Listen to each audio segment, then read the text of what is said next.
शनि ना बड़ा कार्मिक प्लेनेट है और हमारे यहाँ बहुत बड़ा मिथ है कि जब तक आप मंदिर में जाके पीपल के नीचे दिया नहीं जलाएंगे शनि खुश नहीं होंगे। बट वो मिथ है। जो मेरा रिसर्च रहा है इतने सालों का, जो मैंने शनि के बारे में पढ़ा, शनि बड़ा कार्मिक प्लेनेट है। ये आपसे कोई दिया नहीं मांगते, ये आपसे कोई, जब शनि की 7.5 लगती है, कौन आपके साथ खड़ा है? क्योंकि 7.5 में क्या होता है, आपको ना शनि पहले जमीन पे गिराएंगे। लैविश लाइफ जीनी है, बड़ी गाड़ी, बढ़िया बीवी, हस्बैंड अच्छा, पैसा खुला, बड़ा घर, घूमना फिरना, lavish life, out of India घूमना, देश के बाहर जाना, हम यहाँ जाएं वहाँ जाएं, दुनिया को देखें, एक्सप्लोर करें। That is Rahu. तो हमारी इंडियन मार्केट में भी उसको रिप्रेजेंट कर रहा है। पैसा, रिसोर्सेज, ह्यूज मनी, बहुत बड़े बैंक बैलेंसेस, 1000 करोड़, अरबोपति, ये शुक्र के अधीन आते हैं। लक्ष्मी आती है, लक्ष्मी बहुत चंचल, साथ में बहुत कुछ लेके आती है, बहुत कुछ लेके आती है और बहुत दिमाग में आइडियाज लेके आती है। तो वो जो आइडियाज है ना, अगर आपने सही तरह से उसको यूटिलाइज किया राहु के टाइम को, राहु की 18 साल की दशा है, को आगे जाके राहु तंग नहीं करने वाला। लेकिन आपने उसमें अय्याशी कर ली, ऐशप्रस्ती कर ली, तो राहु आपको नीचे गिराएगा। मैंने ऐसे केसेस देखे हैं। अब रिसेंटली का केस है, एक फ्यू डेज बैक एक कपल आया मेरे पास एंड दे सेड कि सर हम ना 4 साल इस घर में रहे और 4 साल मेरे हस्बैंड ना बड़े नास्तिक हैं, वो नहीं इन चीजों को मानते। वो कहते कुछ नहीं है, तेरा इल्यूजन है। कहते सर 4 साल में मेरे साथ वो हादसे हो गए हैं, मैं आपको क्या बताऊं, मुझे रात को आवाजें भी आती रही हैं, मुझे रात को चीजें दिखती भी रही हैं और मैं रात को सारी रात जाग के मैंने काटी है। मैं समझाती रही इनको, नहीं ये नहीं माने।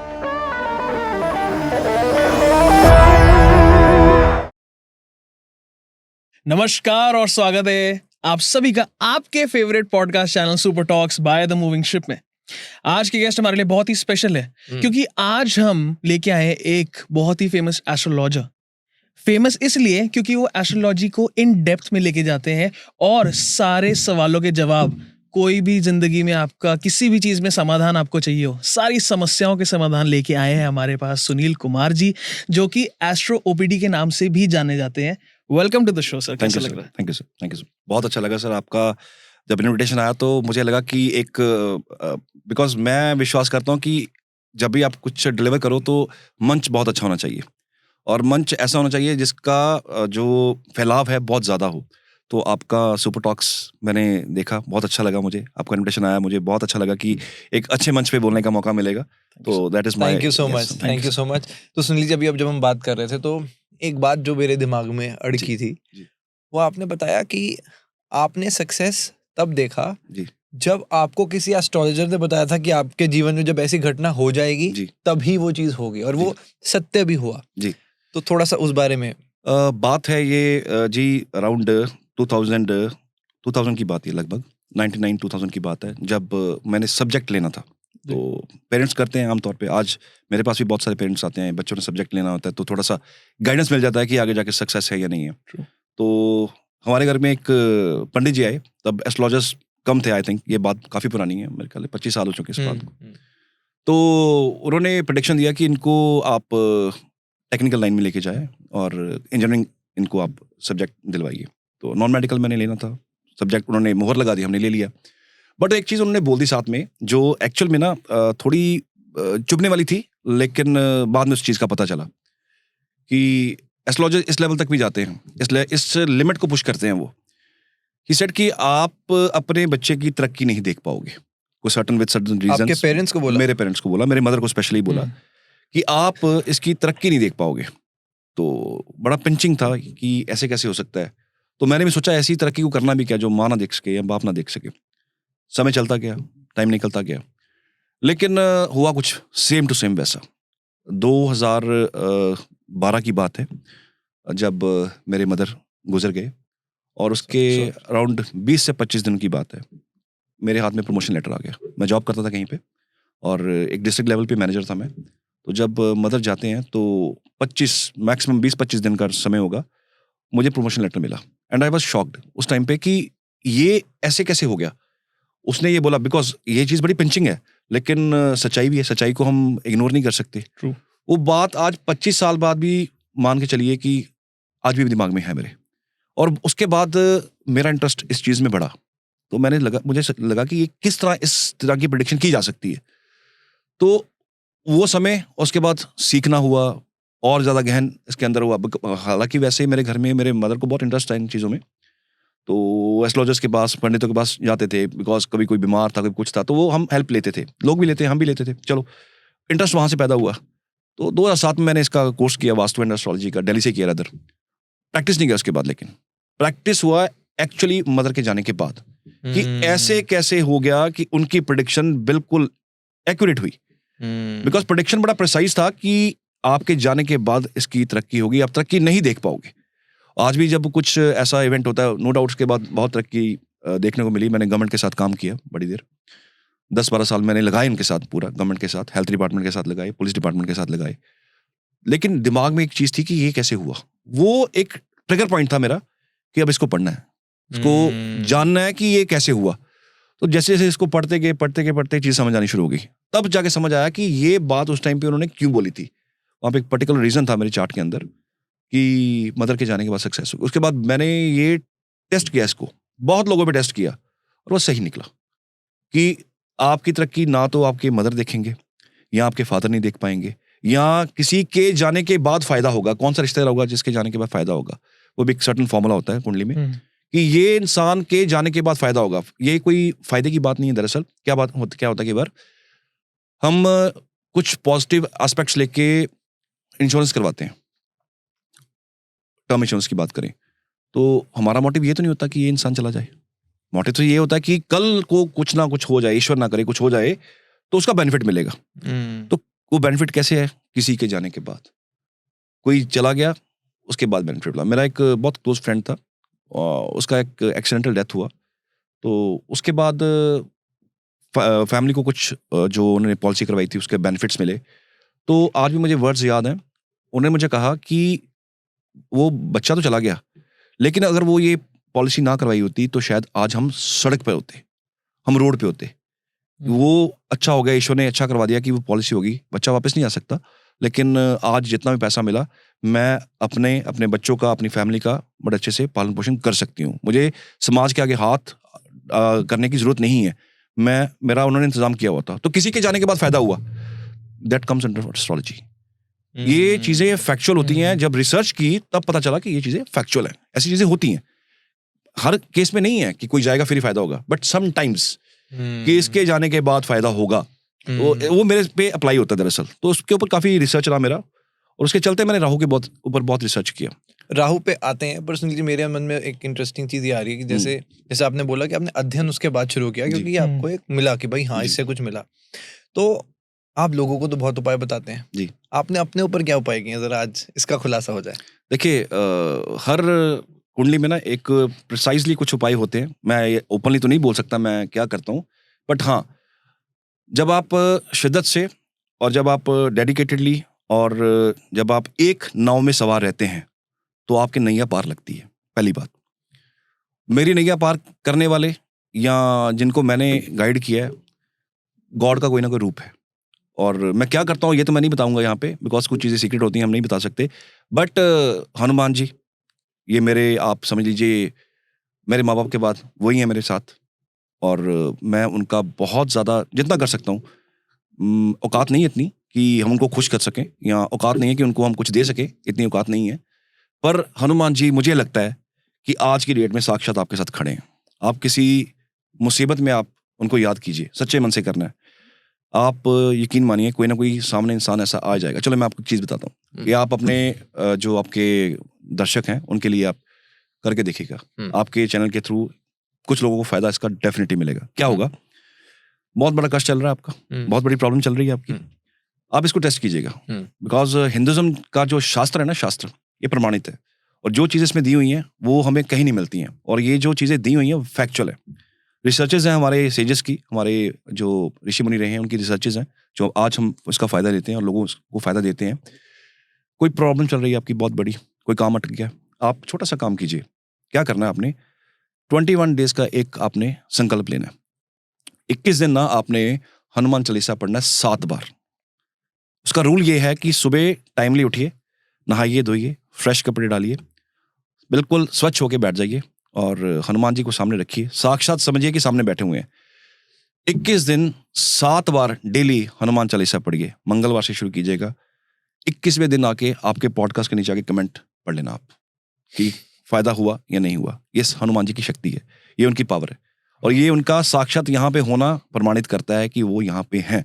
तो तो मेरे तो ईस्ट समझ लीजिए, मेरे गॉड समझ लीजिए, मेरे बाबा के जाने के बाद वही मेरे माँ बाप हैं, तो उनके ऊपर बड़ा मेरा श्रद्धा भी है, बड़ा विश्वास भी है। कोई बड़ा trust रियल है। लाइफ एक्सपीरियंस हुआ जब आपको लगा हो कि यार मैं फंस गया और मैंने हनुमान जी का ऐसा नाम लिया? इसी के ऊपर मैं आपको बताता हूँ जी। हाँ, इसी के ऊपर बताओ। Try tested. बताओ। जब आप ये कर लेंगे, आपकी जो भी मुसीबत चल रही होगी, जब आप इसको कर लेंगे, उन दिनों में 21 days, in between 21 days, Hanuman ji का कोई स्वरूप आपके सामने आएगा। अच्छा। आएगा ही आएगा, चाहे वो पुलिस के रूप में आए, हाँ। हेल्प करने आएगा, लेकिन हाँ, मदद करने आएगा कि हाँ मैं आ गया। हाँ, यहाँ तो आपको कोई एस्ट्रोलॉजर ऐसा मिल जाएगा जो आपको गाइड कर देगा, जाके बंदर को जाके कुछ खिला के आइए, बंदर हाँ। सामने आ जाएगा। कोई हनुमान जी की जो जिसको रिप्रेजेंट करते हैं, उनकी प्रतिमा सामने आएगी, वो सामने आएंगे, किसी रूप में सामने आएंगे, कुछ ना कुछ उनका सामने स्वरूप आपको साक्षात दिखेगा, वो सामने आके खड़े होंगे। हनुमान जी नीचे से खुद तो नहीं आएंगे, लेकिन वो सोर्स भेजेंगे। और ये ट्राई टेस्टेड है, ये मैंने बहुत बार की और ये चमत्कार से कम नहीं है। आप करिए, करके देखिए, नीचे आप कमेंट दीजिए, कमेंट ओपन आप दीजिए, आपको रिजल्ट दिखेगा इसका।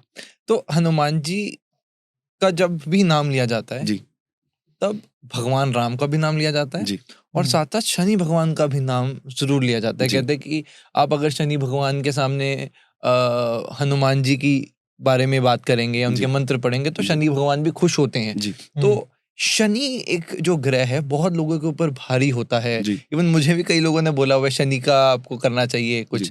तो एक तो शनि भगवान के बारे में थोड़ा सा हम जानना चाहेंगे कि जी। उसकी जो भारी होता है शनि, तो उसकी क्या प्रॉब्लम्स इंसान की लाइफ में आती हैं और जी। उसके उपाय क्या होता है और हनुमान जी का क्या लिंक है? देखिए, शनि ना बड़ा कार्मिक प्लेनेट है और हमारे यहाँ बहुत बड़ा मिथ है कि जब तक आप मंदिर में जाके पीपल के नीचे दिया नहीं जलाएंगे, शनि खुश नहीं होंगे। बट वो मिथ है। जो मेरा रिसर्च रहा है इतने सालों का, जो मैंने शनि के बारे में पढ़ा, शनि बड़ा कार्मिक प्लेनेट है। ये आपसे कोई दिया नहीं मांगते, ये आपसे कोई नतमस्तक होना नहीं मांगते, ये मांगते हैं कर्म। जब शनि की 7.5 लगती है, यहाँ शनि का ढैया चलता है, यहाँ शनि की दशा चलती है। हर इंसान की लाइफ में आज तो उम्रें हमारी कम हो गई हैं, 60-70 की रह गई हैं, तो एटलीस्ट 2 बार तो 7.5 लगती है जिंदगी में। पहले जो प्रीवियस लोग थे उनकी डाइट अच्छी थी, वो लंबा जीते थे, प्योर डाइट थी, 90-100 साल की उम्रें होती थी उनकी, तो 3 बार 7.5 उनकी लाइफ में आती थी। बेसिकली 7.5 क्या है? 7.5 का मतलब है कि अब टाइम आ गया जिंदगी को बड़े नजदीक से देखने का, कि जिंदगी है क्या। जिंदगी जो है, it's not a bed of roses, मजाक नहीं है।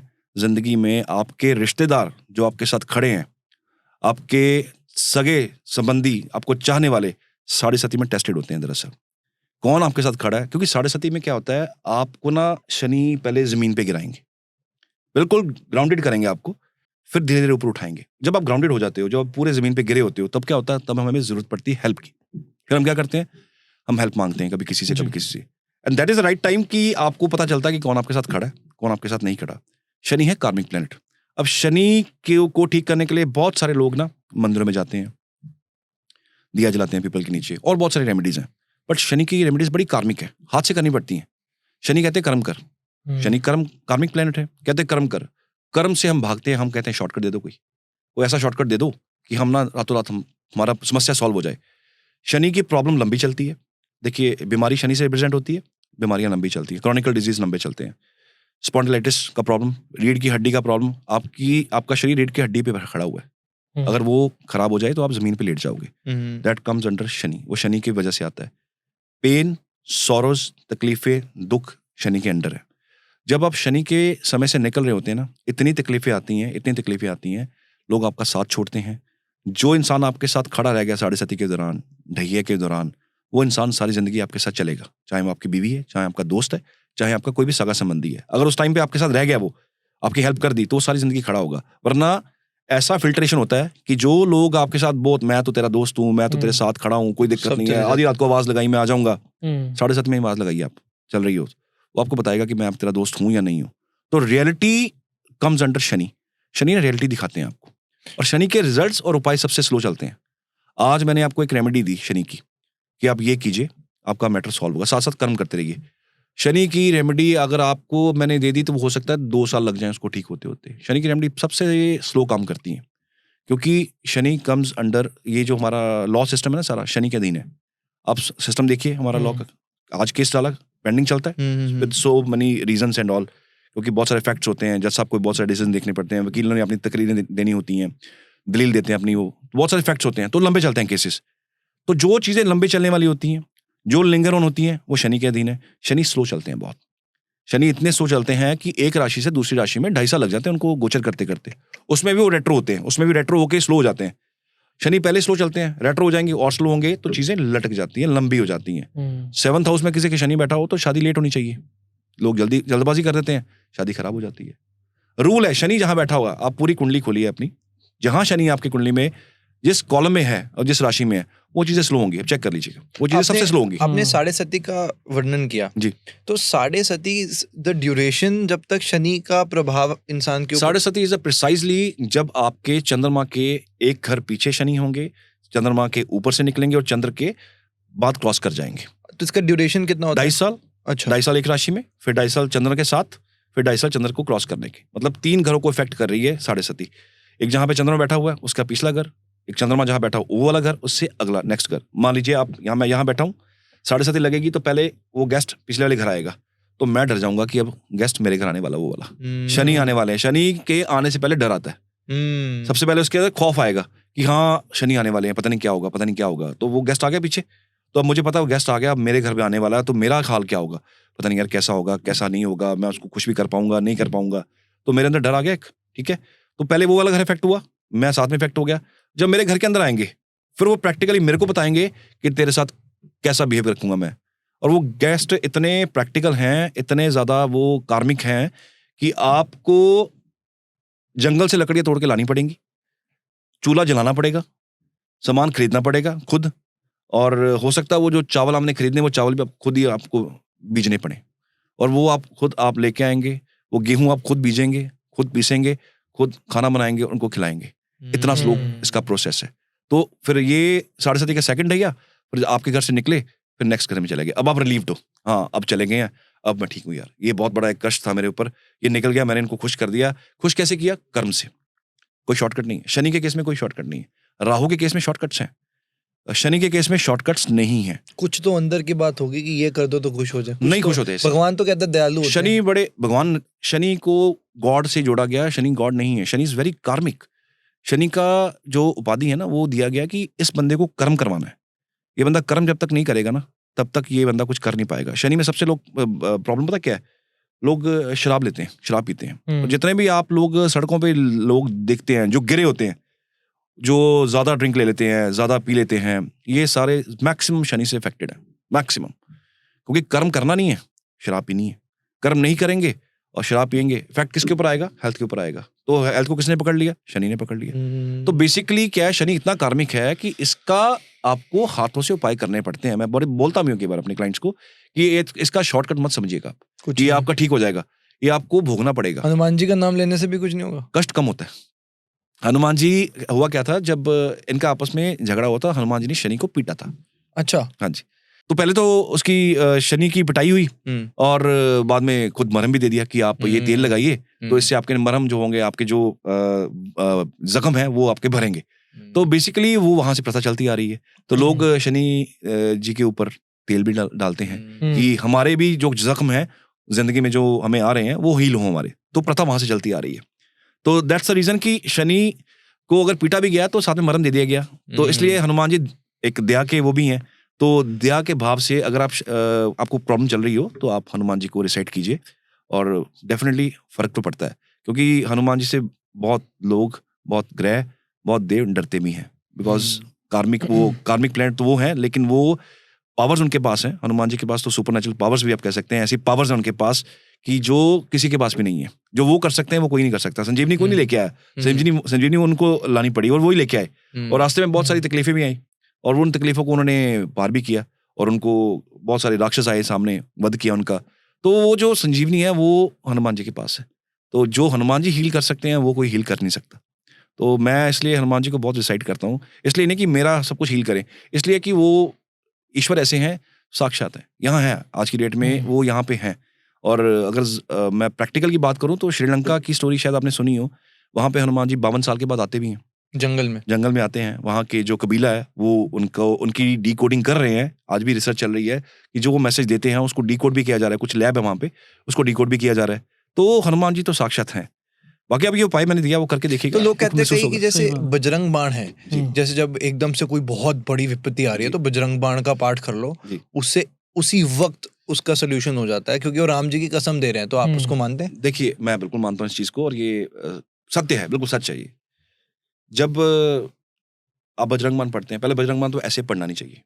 जब तक आप कहते हैं ना मौत सिर पे ना खड़ी हो, तब तक बजरंगबाण को नहीं पढ़ना चाहिए, बिकॉज उसमें हम चैलेंज कर रहे हैं किसको, श्री रामचंद्र जी को, कि आपको अब ये करना पड़े, बिकॉज ड्यूटी किसकी आ गई है, हनुमान जी की, हनुमान जी के थ्रू ड्यूटी आ गई श्री रामचंद्र जी की, कि मेरे को इसको करना पड़ेगा, और उसकी कंडीशंस हैं। ऐसे नहीं कि हर कोई बंदा, मैंने कहा कि मैं आप कर लो जाके, आप कर लोगे, सर्टेन कंडीशंस आ, मन में आपके छल कपट हो, ढेर सारा हो, ये बजरंगबाण, उसको मैंने जो प्रैक्टिकली देखा, उसको रिजल्ट आता है जो बंदा नाजायज फंस जाए किसी चीज में, उसने कुछ नहीं किया लेकिन वो फंस गया, वो इंसान एक भोला इंसान है लेकिन वो फंसाया गया, फंस गया, उसके लिए बजरंगबाण 100% काम करता है। अब मन में हो छल कपट, दुनिया भर की ठगियां इंसान मार रहा हो, और लोगों का हक छीन रहा हो, और वो कहे कि मैं बजरंगबाण पढ़ के अपनी प्रॉब्लम सॉल्व कर लूं, प्रैक्टिकली बात करते हैं ना, तो वो ऐसी चीजें नहीं होती हैं। एक बड़ा सीधा सा इंसान है, और वो एक 9 to 5 वाली जॉब करता है, या एक बिजनेसमैन है जो बिल्कुल हक हलाल की कमाई अपनी खा रहा है, उसको कष्ट आ गया, कोई सच्चे मन से वो याद करे, कई बार बजरंगबाण पढ़ते पढ़ते आंखें, आपकी आंखें जो है उसमें आंसू आ जाएंगे, बिकॉज आप फील करते हो उस एनर्जी को, और वो एनर्जी जब आपको फील होती है तो इट मीन्स आपका मैसेज पहुंच गया, तो आपका मैटर सॉल्व होता है। लेकिन सॉल्व उसका होगा जो सच्चे मन से पढ़ता है। छल कपट करने वाला इंसान अगर करेगा, वो नहीं कर, उसका सॉल्व नहीं होगा। मैं यहाँ पे आपके मंच पे कह रहा हूँ कि उसका सॉल्व नहीं होगा, करके देख ले। द थिंग इज दिस कि आपका मन क्लियर होना चाहिए, और आपकी प्रॉब्लम जेन्युइन होनी चाहिए, और जेन्युइन प्रॉब्लम के चलते हुए आप उसको बजरंगबाण को करिए, रिजल्ट्स तो आपको 100% आएंगे उसके। ये आपने बताया जैसे कि हनुमान जी ने तेल दिया था जी। जख्म को ठीक करने के लिए, तो मुझे भी आज पता लगा है कि ऐसा, हम तो यूजुअली जाते हैं शनि महाराज जी के मंदिर में तो तेल चढ़ाते हैं सरसों का, तो आज उसके पीछे की बैक स्टोरी पता लगी। जी। इसके अलावा और कोई भी चीजें हैं जो हमें ध्यान रखनी चाहिए जब हम शनि देव जी के मंदिर में जाते हैं जी, जी। और पूजा करते हैं, देखो, तो कुछ ऐसे तो बहुत सारे रूल्स हैं शनिदेव के सामने जाने के। सबसे पहला रूल है कि आंखों में आंखें नहीं डालते। ओके। शनि जो है रिप्रेजेंट करते हैं जुडिशियल सिस्टम, जजेस को। अब हम कुल मिला के हर इंसान अपराधी है, कुछ ना कोई गलत काम इंसान ने किया होता है, कोई पाप किया होता है, कुछ ना कुछ गलत किया होता है। तो सबसे पहला रूल है कि जब आप अपना कोई मैटर लेके जा रहे हैं उनके पास, या आप अपनी कोई प्रॉब्लम सॉल्व करने के लिए आप उनके पास रिक्वेस्ट लेके जा रहे हैं, तो आंखों में आंखें डाल के नहीं देखते। लोग क्या करते हैं, मैंने बहुत बार इस चीज़ को नोटिस किया है, और मैं टोकता भी हूँ, अगर मंदिर खड़ा हूँ तो मैं टोक भी देता हूँ कि आंखों में आंखें मत डालिए आप। तो आप जज के सामने खड़े हैं और आप आंखों में आंखें डाल के उनसे बात कर रहे हैं, एक तो पहले ही ह्यूमन जेस्चर गलत हो गया जी। तो ये कोई एटिकेट्स है नहीं है। तो जज के सामने कैसे खड़ा होना पड़ता है कि हम अपराधी हैं, आप इस वक्त भगवान की जगह पे हो, तो आप हो सके तो क्षमा कर दीजिए। तो आंखें नीचे होनी चाहिए, और लोग ना हाथ जोड़ते हैं, शनि को ऐसे हाथ जोड़ के प्रणाम करते हैं, असूल ये नहीं है। जब भी आप शनि देव के सामने खड़े हों, हाथ पीछे होने चाहिए, जैसे एक अपराधी खड़ा होता है वैसे, क्योंकि न्याय के देवता और न्यायाधीश बोला गया इनको। बेसिकली न्याय इनके पास है, न्याय सिस्टम हमारा इनके पास है, जो हमारा जुडिशियल सिस्टम है सारा इनके पास है। तो जब भी आप खड़े होंगे तो ऐसे खड़ा होना होता है कि हम कोई अपराधी हैं, हमें हमारा जो भी अपराध है हमें क्षमा कीजिए, तो क्षमा भाव से खड़ा होना होता है, हाथ पीछे होने चाहिए जैसे एक अपराधी खड़ा होता है। ये 2 चीजें हैं। तीसरा, जब भी आप इनकी मूर्ति के सामने जाएं तो दंडवत करना बड़ा जरूरी है, दंडवत जरूर करें। जैसे दंडवत का क्या मतलब होता है, भाव होता है कि अब सब कुछ आपको अर्पण कर दिया। किसी को झुकाना सबसे बड़ी बात होती है, किसी को झुकाना। आजकल टक्कर किस चीज की है, ईगो की। मैं नहीं झुकूंगा, मैं झुकूंगा नहीं, मैं क्यों झुकूं। रिश्ते घर में खराब हो रहे हैं, ईगो से हो रहे हैं खराब। एक जना नहीं झुक रहा, दोनों नहीं झुक रहे, फाइट बढ़ती जा रही है। और जब आप किसी के सामने लेट जाते हैं, भैया मेरे को माफ करो, जो आपने कह दिया वो ठीक है, उसको बोलते हैं दंडवत, कि अब मैंने आपको समर्पण कर दिया। भाव ऐसे है कि मैं अब कुछ नहीं हूं, मैं जीरो हूं। जीरो कौन है, जो जमीन पे लेट गया, वो जीरो हो गया।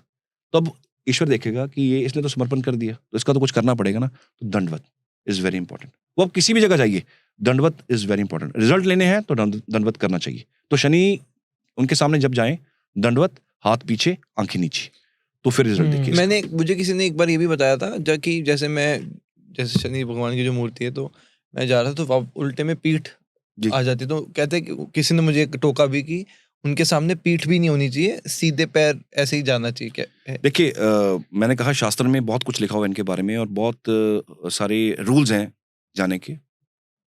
3 चीजें तो मैंने बताई हैं आपको। एक, इनके सामने से क्रॉस नहीं करना चाहिए। अब डिपेंड करता है कोई मंदिर कैसा है, मूर्ति कैसे है, इनके सामने से क्रॉस नहीं करना चाहिए। अगर आपकी 7.5 चल रही हो तो जैसे शनि है यहाँ खड़े होके यहाँ से वापस हो जाइए, बजाय आप उनको क्रॉस करें। मतलब कि शनि के नोटिस में मत आइए, उनके नोटिस में मत आइए। बस दूर से प्रणाम किया, दंडवत किया, आंखें नीचे रखी, वैसे ही वापस आ गए। लोग क्रॉस करते हैं, क्रॉस नहीं करना चाहिए। तो जो आप पीठ वाली बात कर रहे हैं कुछ हद तक वो सही है। इनको पीठ नहीं दिखानी चाहिए, जैसे गए वैसे उल्टे पैर वापस आना चाहिए, उल्टे पैर वापस आना चाहिए। और सीधा पीठ करके नहीं आनी चाहिए। आपकी बात बिल्कुल ठीक है, जहां से भी आपने सुना है ये बिल्कुल सही है कि दंडवत, पीठ नहीं होनी चाहिए, आंखों में आंखें नहीं होनी चाहिए, वापस आ जाइए। कोई मंत्र भी है जो हमें बोलने शनि के बहुत सारे मंत्र हैं, और और सजेस्ट करना चाहें आप? ओम प्राम प्रीम से शनि नमः, ये आप छोटा सा एक मंत्र है वो आप कर सकते हैं, जो उनके लिए अच्छा भी है, प्रिय है उनको बहुत ज्यादा।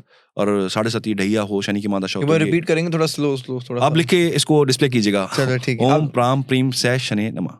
ठीक है, ठीक है।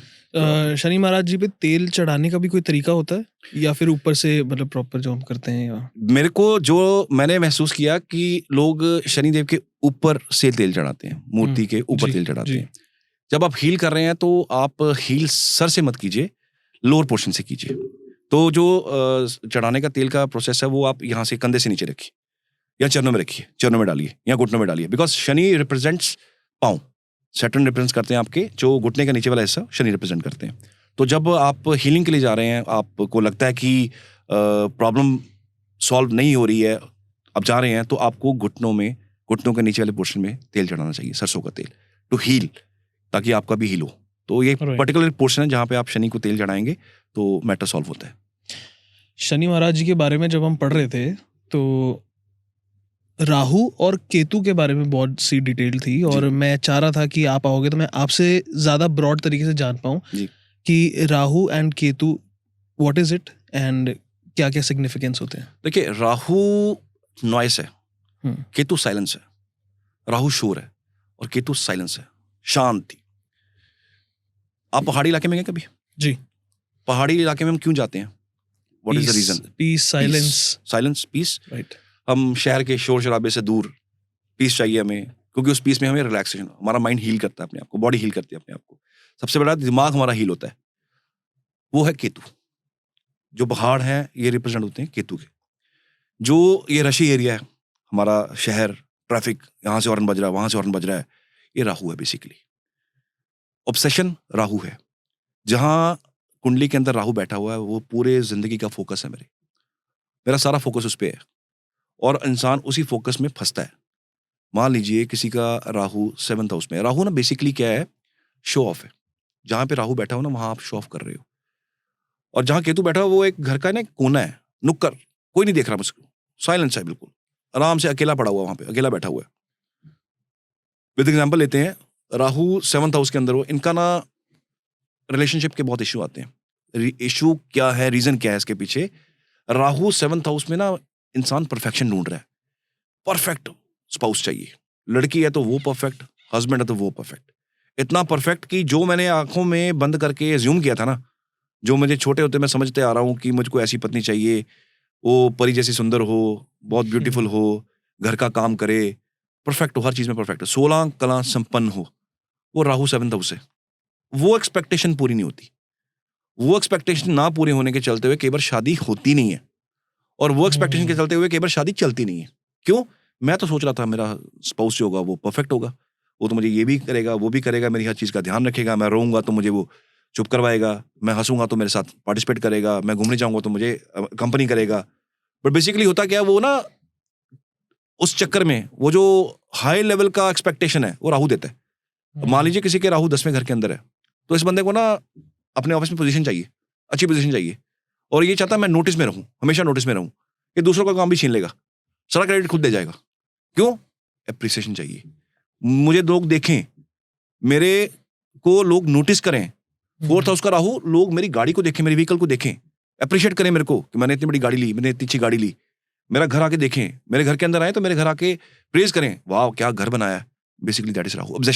ऑब्सेशन किस चीज का, कि ये चीज मेरी बढ़िया चाहिए, मुझे ये चीज परफेक्शन चाहिए उसके अंदर। केतु कहता नहीं, इट्स ओके। केतु ना फकीरों के साथ कनेक्ट किया गया, और फकीरों को क्या चाहिए? 2 वक्त का रोटी, भगवान का नाम, बस, तीसरा कुछ नहीं, एक छत चाहिए सोने के लिए, बस, वो भी मिले ना मिले डजंट मैटर। तो केतु फकीर है।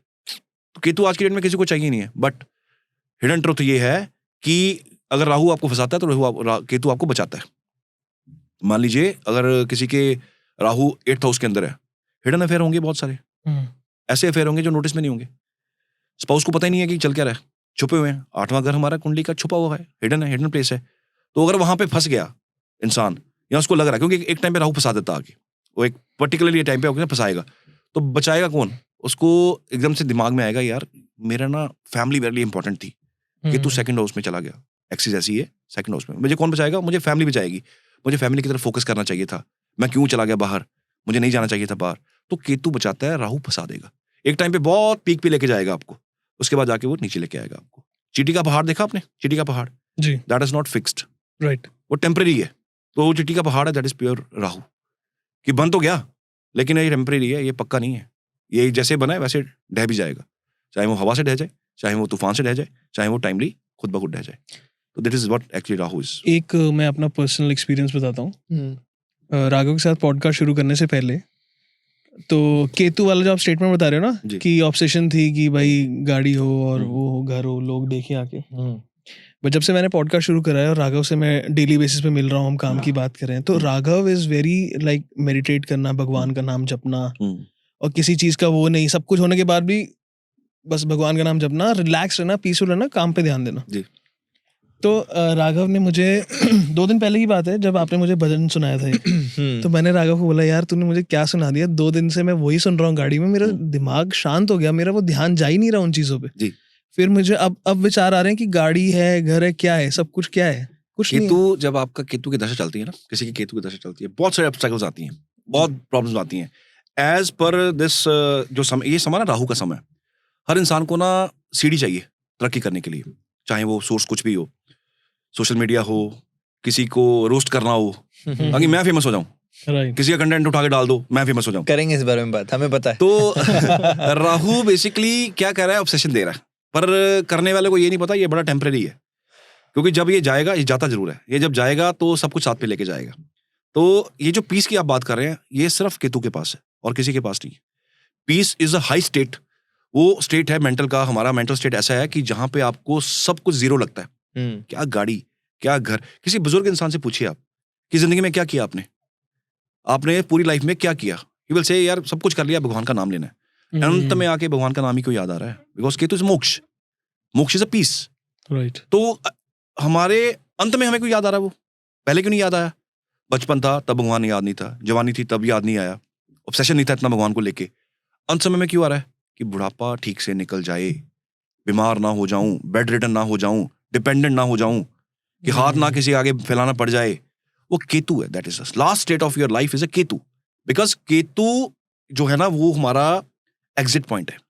एग्जिट, इस दुनिया से ट्रांसफॉर्म होके हम दूसरी दुनिया में जाएंगे, शरीर रह गया, आत्मा चलेगी, दैट इज केतु। हमारे शरीर से जो गंदगी निकलती है, दैट एग्जिट पॉइंट, वो narrow exit point is a Ketu. आप टूथपेस्ट देखते हैं, टूथपेस्ट इतनी बड़ी टूथपेस्ट है, उसका जो माउथ है छोटा सा है, जो उसका एग्जिट पॉइंट है दैट इज केतु। बड़ा नैरो एस्केप है, निकलना बड़ा मुश्किल है, कि बार मौत नहीं होती है इंसान की, जिंदगी भारी लगनी शुरू हो जाती है कि ये ईश्वर उठा ले उठा ले उठा ले, वहां केतु चाहिए होता है। केतु के बिना आप दुनिया से एग्जिट नहीं कर सकते, बिना केतु के दुनिया छोड़ी नहीं जा सकती, और केतु चाहिए होता तब। इसलिए हर इंसान ना भगवान को याद करता कि ईश्वर सब ठीक ठाक रखना, हंसते हंसते ले जाना, यहाँ से तकलीफ में मत लेके जाना, तब केतु चाहिए होता है। तो केतु के बिना एग्जिट करना बड़ा मुश्किल है। Ketu is exit, Rahu is entry. जीना है, लैविश लाइफ जीनी है, बड़ी गाड़ी, बढ़िया बीवी, हस्बैंड अच्छा, पैसा खुला, बड़ा घर, घूमना फिरना, lavish life, out of India घूमना, देश के बाहर जाना, हम यहाँ जाएं वहां जाएं, दुनिया को देखें, एक्सप्लोर करें, that is Rahu. Silence Ketu है, वो शोर है कि हर चीज को देखना, हर चीज को टच करके देखना, हर चीज को महसूस करना, और ऑब्सेशन हो जाना, किसी सुंदर लड़की को देखना, काश ये मेरी बीवी होती, मतलब इस तरह के थॉट्स, ये राहु दे रहा है। केतु नहीं देता, केतु ने सारा तजुर्बा ले लिया, केतु ने सारा तजुर्बा लेके जिंदगी का निचोड़ निकाल लिया, इनमें कुछ नहीं रखा हुआ, सब मटेरियलिस्टिक है। केतु नॉन मटेरियलिस्टिक है, राहु मटेरियलिस्टिक है। और जिनके राहु बहुत होते हैं, अग्रेसिव होते हैं, या कुंडली में बहुत प्रभावी होते हैं, उनकी सारी लाइफ मटेरियलिस्टिक निकलती है, सारी लाइफ। उनको कोई मतलब नहीं है कि ये शांति, भगवान, ये वो। 9th हाउस में केतु हो ना, तो इंसान धर्म को भी जो है ना वो तोलता है कि धर्म नहीं, मैं प्रैक्टिकल हूँ, ठीक है, अंदर है जो है अंदर है, बाहर नहीं है कुछ, वो नहीं जाएगा, मंदिर नहीं जाएगा, कम जाते हैं लोग विद पर्टिकुलर सर्टन एक कॉम्बिनेशन है, Rahu in 9th house with 9th sign, नीच का होता है राहु यहाँ पे, तो प्रैक्टिकलिटी ज्यादा होती है, धर्म पे भी क्वेश्चन उठ जाता है कि क्यों, वाई, मंदिर जाऊं शिवलिंग पे चढ़ाऊं, लॉजिक क्या है, क्यों, वाई, वो जो लॉजिक, वो जो वाई है, वो राहु है नीच, तो नीच राहु ही आपको दूसरी तरफ लेके जाता है, नशा हो गया, क्रिमिनल माइंडेड हो गए लोग, जो क्रिमिनल्स हैं इनका राहु की वजह से they are criminals, because Rahu is a daring planet, जिसके अंदर राहु नीच का कुंडली में बैठा हो ना, वो बड़े डेयरिंग होते हैं, वो नहीं परवाह करते किसी की, ना उनको सिस्टम का डर है, ना पुलिस का डर है, ना जुडिशरी सिस्टम का डर है उनको, दे आर बिंदास, बस सामने बंदा बदला लेना है तो लेना है, चाहे वो फायदा चाहे नुकसान हो, लेना मतलब लेना है, तो क्रिमिनोलॉजी जो है सारी ये नीच राहु के अंदर चली जाती है, तो मैं तो कहता हूँ जब छोटे बच्चे हों, नीच राहु हो तो इसका बचपन में इलाज करवाना चाहिए, बिकॉज ये आगे जाके तंग करते हैं, फिर तो कैसे इलाज होता है? जो भी इसके उपाय होते हैं राहु के, वो बचपन में करा दिए जाते हैं, ताकि आगे जाके इसका प्रभाव कम हो जाए, इट्स अ ब्लैंकेट, कि आपको अब क्या है, अब आपको ठंड लगने वाली है, थोड़ा ब्लैंकेट ओढ़ लेते हैं, थोड़ा बच जाएंगे, वो तो इवेंट तो होगा ही होगा, इवेंट को तो छोड़ा जा नहीं सकता, इवेंट तो होगा, लेकिन इवेंट इस तरह होगा कि आपके पास से निकल जाएगी चीज, थोड़ी सी हवा लगेगी, लेकिन वो आपको गिराएगी नहीं, बेसिकली गिरने से बचने को हम कहते हैं उपाय, कि ये हमारे उपाय कर लीजिए, ये शास्त्रों ने दिए हुए हैं, तो उपाय से इंसान बचता है, सर में दर्द है तो दवा लेने में कोई हर्ज नहीं है, राइट, तो कुछ उपाय आप हमारी ऑडियंस के लिए भी बता सकते हैं? आप बताइए किस चीज का उपाय क्योंकि चाहिए, ऐसे है कुछ कि क्योंकि हर उपाय जेनरिक नहीं है, कुछ उपाय जेनरिक हैं, लेकिन सारे जेनरिक नहीं है, जनरल नहीं है, मैं बड़ा सोच समझ के उपाय देता हूँ कि हर उपाय हर इंसान के काम नहीं आता, तो आप प्रॉब्लम बताइए, मैं आपको बताता हूँ उसका सोल्यूशन क्या हो सकता है। तो मुझे लगता है कि ऑडियंस को भी जानना है कि यार हम ऐसी प्रॉब्लम्स में हैं, तो सामने आज साक्षात हमें उपाय नहीं, एक तो बहुत बड़ी प्रॉब्लम ये है कि आपने केतु से लिंक करा, ये तो आजकल का लाइफस्टाइल बन चुका है जी, हर यूथ का बंदा, जो भी लड़का है, और उसको तो चाहिए कि गाड़ी हो और लफंडरबाजी करे, लाउड म्यूजिक करके निकले, तो ये सब केतु से कनेक्टेड जो आप बता रहे हो, ये राहु से कनेक्टेड है, राहु से कनेक्टेड बता रहे हो, तो इसका कोई समाधान बता दो कि कैसे कोई ऐसा उपाय जिससे राहु भी डरे। देखो, जिस बंदे को शराब की आदत हो ना, अब आपके पॉडकास्ट में ये बात कर रहा हूँ कि किस बंदे को शराब की आदत हो, और आपके व्यूअर्स भी देख रहे हैं, अब यूथ भी आपको देख रहा है जी, तो मैं वहाँ उपाय बताऊंगा कि अब ये करिए, तो आपका ये, अब कौन चाहता है कि मैं ये हुल्लड़बाजी बंद करूं, उसको तो मजा आ रहा है, बिकॉज राहु मजा दे रहा है ना, राहु मजा देता है बेसिकली, केतु मजा नहीं देता, राहु मजा देता है, तो राहु फन क्रिएट करता है, अभी ये प्रॉब्लम फील ही नहीं होगी, ये प्रॉब्लम उसको लगता है ये प्रॉब्लम है ही नहीं प्रॉब्लम, अब क्रिमिनल को लगता है यार मैं ठीक हूँ, मैंने गलत क्या किया, इसमें क्या गलत, सिस्टम गलत है, मैं थोड़ा गलत हूँ, मैं तो ठीक कर रहा हूँ, चोर को क्या लगता है चोरी ठीक है, तो मैं थोड़ा गलत कर रहा हूँ, ये तो मेरा कर्म है, कर्म मिला हुआ मुझे, मैं तो करूंगा। लॉरेंस बिश्नोई ने भी यही कहा था, हाँ मतलब वो उसका कर्म है, उसने उसके इंटरव्यू में, हाँ जी, जब जेल से लॉरेंस बिश्नोई का इंटरव्यू लाइव हुआ, मैं 2 बार देखा, वो कहता है कि मैंने कुछ गलत नहीं किया, मैं अपने हक की लड़ाई लड़ी है, तो मेरे मन में यही आया कि जो वो इंसान है उसको भी नहीं लग रहा कि मैं गलत हूँ। देखो कभी भी कोई भी बंदा कोई कर्म कर रहा है, उसको लगता है मैं ठीक कर रहा हूँ, कोई भी बंदा हो, आप जिनका नाम ले रहे हैं, मैंने शायद इंटरव्यू नहीं देखा उनका, बट ये हर इंसान को लगता है मैं ठीक हूँ, मैं सही कर रहा हूँ, अगला गलत कर रहा है, क्योंकि मेरे साथ गलत हुआ, मैंने भी गलत किया, तो उसको लगता है ठीक है, लेकिन जुडिशियल सिस्टम क्यों बना कि कुछ गलत हो रहा है तो चीजों को सिस्टम में लेके आए। शनि बेसिकली क्या करते हैं, लिमिट्स बांधते हैं, लिमिट्स कि इस लिमिट से बाहर नहीं जाना, इसलिए ये आपका दायरा है, इसके बाहर नहीं जाना। फैमिली कस्टम से कई लोग बाहर चले जाते हैं, मान लीजिए किसी का राहु 7th हाउस में हो, या नीच का राहु हो 8th हाउस में हो, या 2nd हाउस में हो, या शुक्र के साथ हो, sometimes, not every time, sometimes इंसान अपने फैमिली कस्टम से बाहर चला जाता है। क्यों? फन नहीं आ रहा, मजा नहीं आ रहा, तो वो फन ढूंढने के चक्कर में बाहर निकलता है और अल्टीमेटली फंसता भी है, एक ना एक दिन फंसता है। तो बेसिकली वो जो मजा लेना है ना, मजा लेना वो राहु दे रहा है, ठीक है, और उसको लग रहा है कि मैं ठीक हूं क्योंकि मुझे पीस नहीं मिल रहा, मुझे मजा नहीं आ रहा, मुझे तो ये चीज चाहिए है, मुझे ऑब्सेशन है, मुझे ये चीज चाहिए, मुझे आदत है। अब जो एक्स्ट्रा मैरिटल अफेयर चला रहा है उसको लग रहा है मैं ठीक कर रहा हूं, क्यों? मुझे उसके पास जाके ना शांति मिलती है, मुझे अच्छा लगता है। बट बेसिकली एक दायरा है, एक कानून है, वो कानून ने क्या कहा, कानून कहता है कि एक साथ 2 शादियां नहीं कर सकते आप, हिंदुइज्म में तो नहीं कर सकते, तो आप उस दायरे से बाहर जाओगे तो यू आर कल्प्रिट, कानून सजा देगा, या तो धर्म बदल लीजिए, तो या फिर आप इस समाज से बाहर चले जाइए। नहीं, बट ये जो आप बता रहे हो पॉइंट कि हिंदू धर्म में 2 शादियां नहीं कर सकते, यूट्यूब पे तो बहुत ट्रेंड करता है, मैंने कुछ कपल्स देखे हैं ऐसे यूट्यूब पे कि मतलब एक मेल है, 2 वाइव्स हैं and he is openly happy about it. नहीं, पर मुझे तो अभी इसमें फिर भी आ गया कि अगर हिंदुइज्म की आपने बात की, अगर जी। आप हमारे पुराने राजा भी देखो जी। तो उनकी भी वाइफ थी, भगवान जी। राम जो दशरथ हैं, भगवान राम के पिताजी, जी। उनकी भी वाइफ तो 2-3 थी। तो फिर देखिए उसमें ये हुआ क्या दरअसल, आज हम किसकी बात करते हैं? स्त्री को शुरू से दबाया गया, सभी जानते हैं। हम्म, समाज में जब हमारे एक वो चलती थी, सती प्रथा चलती थी, अगर उसको आज बंद ना किया जाता तो क्या आप चाहते हैं कि हमारा बच्चा कल को ये चीज भोगे? तो सिस्टम बनाया गया, एक सिस्टम के पूरा स्टोरी बहुत लंबा है, लेकिन सिस्टम बनाया गया कि सब इंसान दायरे में रहे।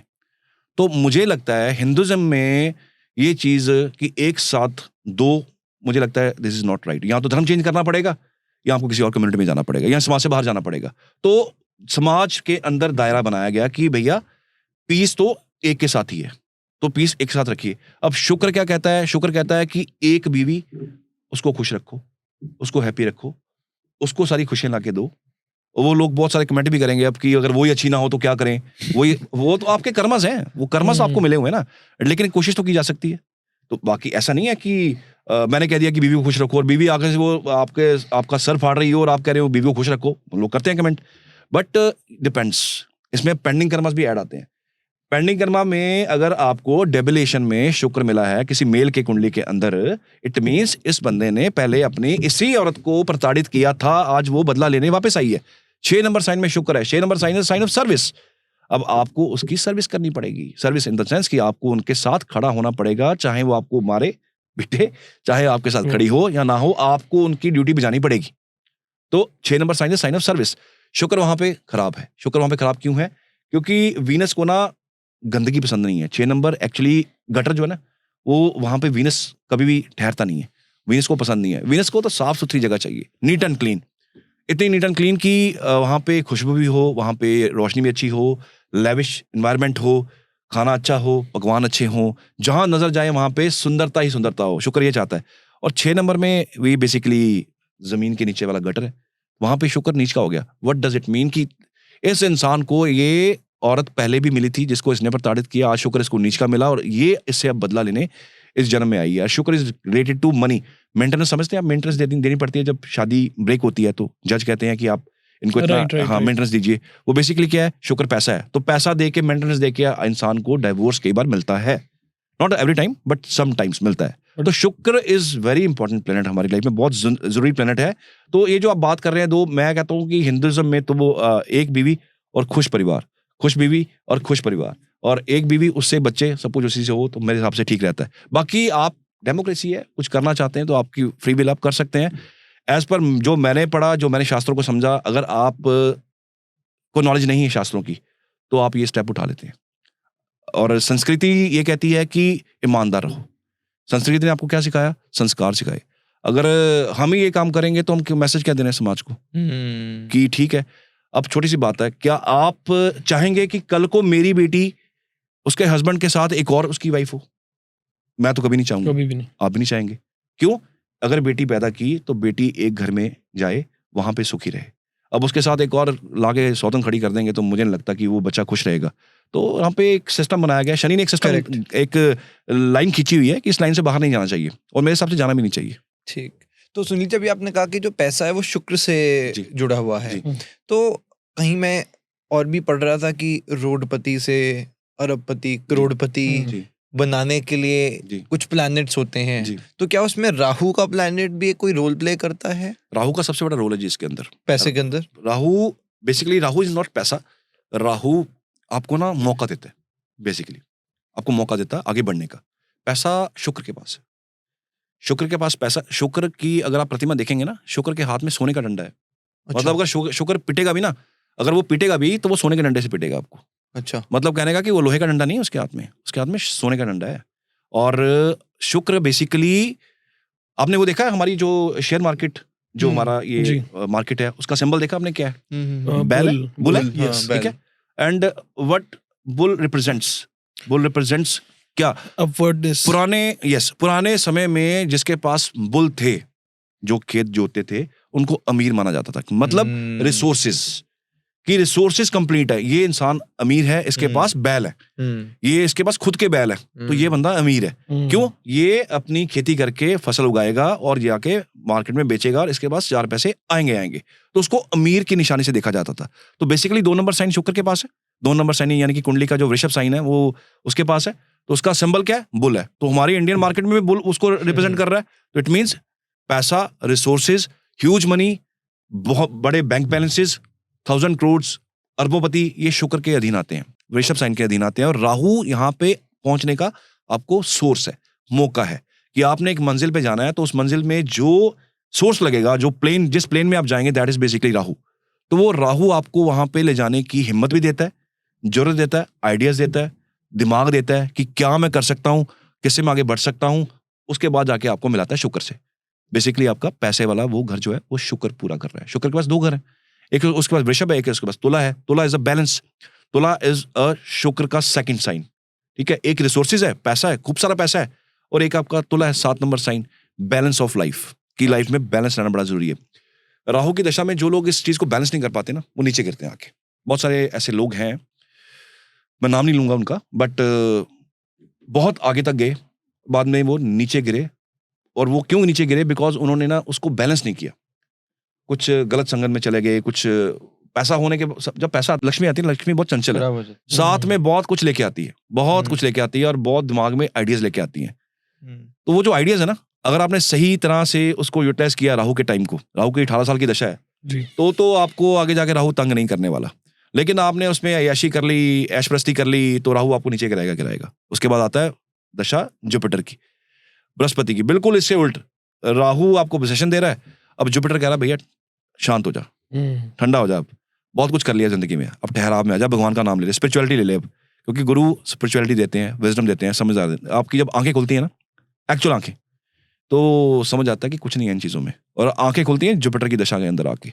राहु में आंखें नहीं खुलती, राहु में लगता है सब कुछ अपना होना चाहिए, एवरीथिंग मेरा सबके ऊपर होल्ड होना चाहिए, मैं इस पोजीशन में पहुंच जाऊं, मैं ये कर लूं, वो कर लूं। गुरु आते आते इंसान को लगता है सब कुछ तो कर लिया, अब खत्म हो गया सब कुछ। तो बेसिकली राहु के जस्ट बाद गुरु है, तो गुरु मतलब कि अब शांत हो जाओ, बस हो गया, अब जितना घूमना था घूम लिया, अब भगवान का नाम लो, अब शांत होके बैठो, अब ढंग का काम करो। तो राहु ऑब्सेशन देगा, गुरु आपको समझदारी देगा। आंखें खोलने का मतलब है बस शांत, अब इसके आगे कुछ नहीं है, सब भोग लिया, एवरीथिंग इज ओके नाउ। तो बेसिकली दशाएं एक दूसरे का सटी हुई हैं। तो ये जो राहु और शुक्र है, ये ह्यूज मनी का सिंबल है, एक सोर्स है, एक पैसा है। तो बेसिकली आपको ले जाने के लिए, वहां पे पहुंचने के लिए राहु चाहिए होता है, बिना राहु के आप वहां नहीं पहुंच सकते। वो जो राहु दे सकता है वो कोई नहीं दे सकता, जो क्योंकि ये जो 1000 करोड़, अरबोपति, खरबोपति हैं, ये राहु के अधीन ही बनते हैं, इसके बिना नहीं बना जा सकता। राहु के बिना, अगर राहु ना हो तो लॉटरी नहीं लगती, क्योंकि अचानक से आया जो पैसा, अचानक से आई खुशी, अचानक से आया हुआ तकलीफ, ये राहु के अंडर है। अभी आपको बैठे बैठे कोई कॉल आ जाए जिसमें कोई अच्छी न्यूज हो या कोई बुरी न्यूज हो, वो राहु है बेसिकली। तो जो अचानक से चीजें आती हैं वो राहु के अंडर आती हैं। और ये जो 18 साल का टेन्योर है राहु का, 18 महीने का जो समय है, राहु जहां से गोचर करेगा, आपका फोकस वहां लेके जाएगा, वहां आप काम करोगे, वहां आप आगे बढ़ोगे, उसके साथ ही आप लाइफ में ग्रो करोगे या डाउन आओगे। राहु डाउन भी लेके आता है, ऊपर भी लेके जाता है। और कई लोगों को तो राहु की दशा में कुछ नहीं मिलता, सारी जिंदगी कुछ नहीं मिलता, 18 साल की दशा में निकल गई तब भी कुछ नहीं मिला। इट मीन्स कि अगर राहु के टाइम पे कुछ नहीं मिला तो जुपिटर में तो आप फिर क्या एक्सपेक्ट कर सकते हो। तो बेसिकली उस जो आग के अंदर घी का काम करता है, या आप कह लो added fire to fuel to fire, तो वो बेसिकली राहु है। वो प्रोपल्शन जो है ना, वो राहु के अधीन है। वो उसके बिना कोई भी प्लेनेट, ना केतु है, ना कोई और प्लेनेट है, ना गुरु है, ना बुध है, ये कोई नहीं देता। बाकी सब आइडियाज दे देंगे, काम दे देंगे, कर्म दे देंगे, लेकिन जो वो प्रोपल्शन है, वो जो हाइट देने का जो इंजन का वो है ना, ईंधन है जो, वो राहु है बेसिकली। तो आप उसको जितना समझें कि मुझे आगे बढ़ने के लिए राहु की एनर्जी चाहिए, वो दैट इज वेरी इंपॉर्टेंट। कभी कभी जैसे हम बैठते हैं और बातें करते हैं कुछ लोगों की, ऑब्वियसली दोस्तों में बात होती है, तो एकदम किसी पे हम बात करते हैं तो देखते हैं उसका लाइफस्टाइल यार एकदम से बदल गया, तो कहीं से आवाज आती है यार नया पैसा है। तो अभी तक तो कुछ नहीं था, एकदम से पैसा आ गया जी। तो ये कहीं ना कहीं इज इट रिलेटेड राहु से जुड़ा हुआ? ये राहु से जुड़ा हुआ है बिल्कुल। तो ऐसी क्या कोई टेक्निक होती है कि राहु एकदम से ही कुछ उपाय पता लग जाए? तो मुझे लगता है ऑडियंस के राहु का देखिए, अमीर बनने का कोई शॉर्टकट नहीं है। पहली बात, जब तक शनि नहीं आएंगे तब तक आपको कर्म नहीं मिलेगा। कर्म नहीं मिलेगा तो आज आप ये पॉडकास्ट करते हैं, आपके कुछ काफी सारे चैनल्स मुझे जहां तक मुझे पता है आपके पास हैं, और बहुत दुनिया आपके साथ जुड़ी हुई है। That is because of your Saturn, Shani, कर्म मिला आपको। जो मैं भी जो करता हूँ, ये मेरा कर्म है। तो बेसिकली आपको कर्म मिला, उस कर्म के चलते हुए आप आगे बढ़ते गए, वो आपको शनि के थ्रू मिला। इसके थ्रू ही आपको मनी रेवेन्यू जनरेट होगा। और राहु आपको, और जैसे आज मैं आया आपके पास, आप और भी बहुत सारे नोन गेस्ट आपको देखेंगे, आपके पॉडकास्ट पे आएंगे, तो बेसिकली हाइक किसको मिलता है? आपको मिलता है, उनको भी मिलता है, आपको भी मिलता है। आपका चैनल या आपका जो सोर्स है लोगों को दिखता है, तो बेसिकली राहु अब आपको दिखा रहा है सबको, राहु आपको दिखाएगा। पैसा किसने देना है? वो शुक्र ने देना आपको। कर्म किसने दिया आपको? शनि ने दिया। शनि इज अ कर्म। तो बेस क्या है? बेस शनि है। कर्म होना बड़ा जरूरी है। किसी के पास 2 नंबर के काम है, किसी के पास 1 नंबर के काम है, किसी के पास लेथार्जिक लाइफ है, सुबह 10 बजे गए, रात को 9 बजे आ रहे हैं, तो कोलो की बैल की तरह काम कर रहे हैं, तो वो बेसिकली क्या, कर्म assigned by Shani only. Shani कर्म दे देगा आपको। सही है वो गलत है वो आपकी कुंडली बताती है, लेकिन पैसा कमाने का शॉर्टकट वो कोई नहीं है। शनि, पहले कर्म पहचानिए, करना क्या है, उसके बाद उसके अकॉर्डिंग चलिए। अब पूरी कुंडली में जहां आपका शनि हो ना, वो आपका कर्म है। और हमारे यहाँ क्या होता है, 90% ऑफ पीपल अपने एजुकेशन इंडस्ट्री से बाहर है। मान लीजिए मैं इंजीनियर हूँ, मैं अपनी इंडस्ट्री से बाहर हूँ, मैंने जॉब भी की काफी देर, बट मैं इंडस्ट्री से बाहर हूँ।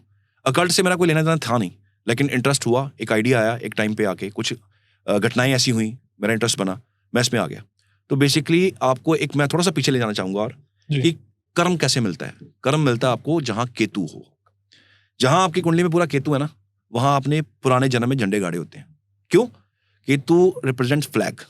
जब कोई हम सीमा फतेह करते हैं, या हमारी आर्मी जो है ये कोई पहाड़ के ऊपर कोई किला फतेह करती है, या कोई फतेह करती है किसी के ऊपर, तो वो झंडा लहराती है। तो सिंबल क्या हो गया? सिंबल हो गया झंडा, flag. Flag represent by Ketu. तो क्या जहां आपके पूरी कुंडली में केतु है ना, वहां प्रीवियस पास्ट लाइफ में आपने पहले झंडे गाड़े थे, वो कर्म आपको आज भी मिला। ठीक है, आप आज, हमारा मॉडर्नाइजेशन है, आज हमने पॉडकास्ट किया, तो ये आपने पहले भी किया हुआ है, पॉडकास्ट की फॉर्म में नहीं, लेकिन समाज के सामने खड़े होकर बोलने का काम आपने पहले भी किया हुआ है, जहां भी आपका केतु है। तो वहां पे आपने पहले झंडे गाड़े हुए हैं, तो कर्म वहां से मिलता है आपको। कर्म आपको वहां से डिसाइड होगा कि ये बंदे ने पहले भी गाड़े थे। अब मेरे पास एस्ट्रोलॉजी मैंने कुछ तो सीखी है, बाकी मेरी इंट्यूशंस है, बाकी मेरी स्टडी है, बाकी मेरा एक्सपीरियंस है, तो वो पहले भी एक्सपीरियंस मुझे हुआ है। तो आज मेरे लिए ये चीज साइंस नहीं है, नई नहीं है, मेरे लिए न्यू नहीं है ये चीज, मैंने पहले भी ये चीज की हुई है। मान लीजिए मेरा केतु 10वें घर के अंदर है, तो मैं ये प्रोफेशन पहले भी लेके चलता था, मेरे खानदान में किसी ने नहीं किया, लेकिन मैंने किया। और जहां पे केतु है वो काम हमने पहले आपके खानदान में किसी ने किया नहीं होता।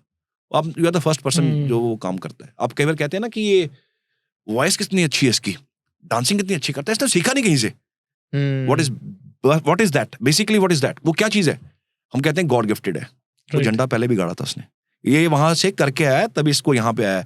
अब एक डांस बच्चा कर रहा है, जो 5 साल का बच्चा है, वो डांस ऐसे कर रहा है कि वो 20 साल को भी फील कर रहा है। सिंगिंग कर रहा है, उसकी वॉइस ऐसी है, वो 5 साल का बच्चा गाना गा रहा है और उसकी वॉइस इतनी स्वीट है कि लोग उसको पसंद कर रहे हैं। ऐसे लगता है यार इसको तो गॉड गिफ्ट है।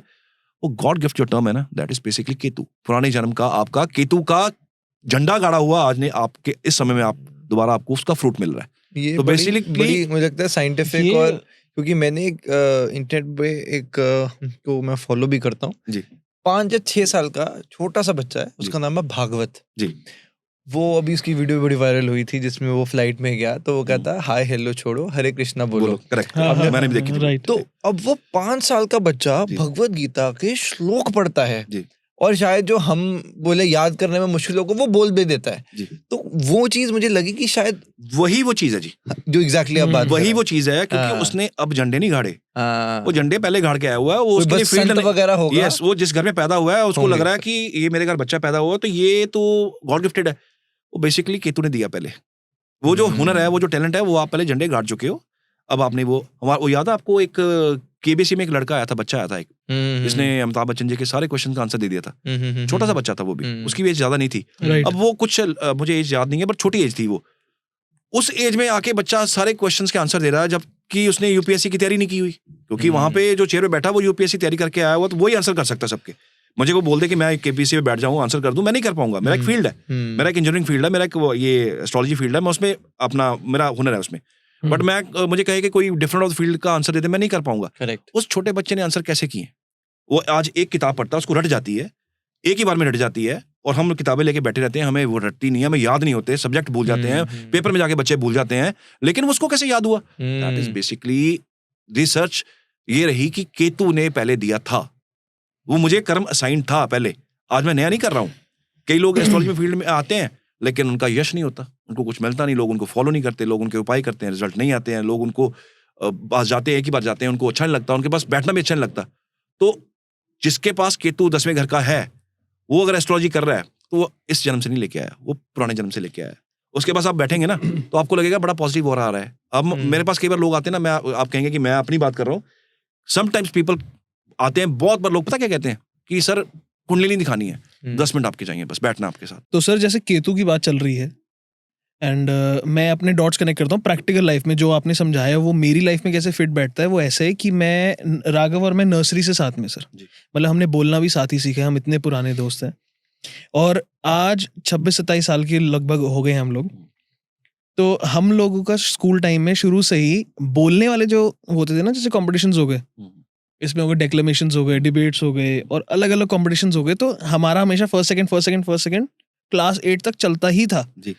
तो एक तो पता लग गया था, सब बोलते थे कि यार तू रेडियो जॉकी बन जा, तू बोलने वाली फील्ड में चले जा, लेकिन शुरू से अपना ये था कि यार बिजनेस करना है, क्योंकि लगता था इसमें कमाई तो है नहीं। पूरा घूम घुमा के सारे काम कर लिए सर, 5-6 बिजनेसेस खोल के अभी भी चला रहा हूँ, रनिंग है, सारे चल रहे हैं सब कुछ, लेकिन एट द एंड मैं राघव के साथ ही बैठा हूँ, एक छोटा सा बोलने का इसके काम अंदर छोटा सा मुझे एक आपका जवाब चाहिए, जी। मजा किसमें आ रहा है? जो सुकून यहाँ मिल रहा है ना जी, तो बेसिकली केतु से सुकून, राइट, शांति, जहां पे केतु वहां पे शांति है, और जहां केतु वो काम कीजिए, पीस मिलता है, क्योंकि प्रीवियस लाइफ में वो आपने किया होता है। सुन लीजिए, अब थोड़ा उपाय की तरफ चलते हैं जी। लोगों को ना, अब जैसे सबसे बड़ी प्रॉब्लम स्टूडेंट्स की अगर हम बात करें जी। आज के लिए डायरेक्शन नहीं है जी।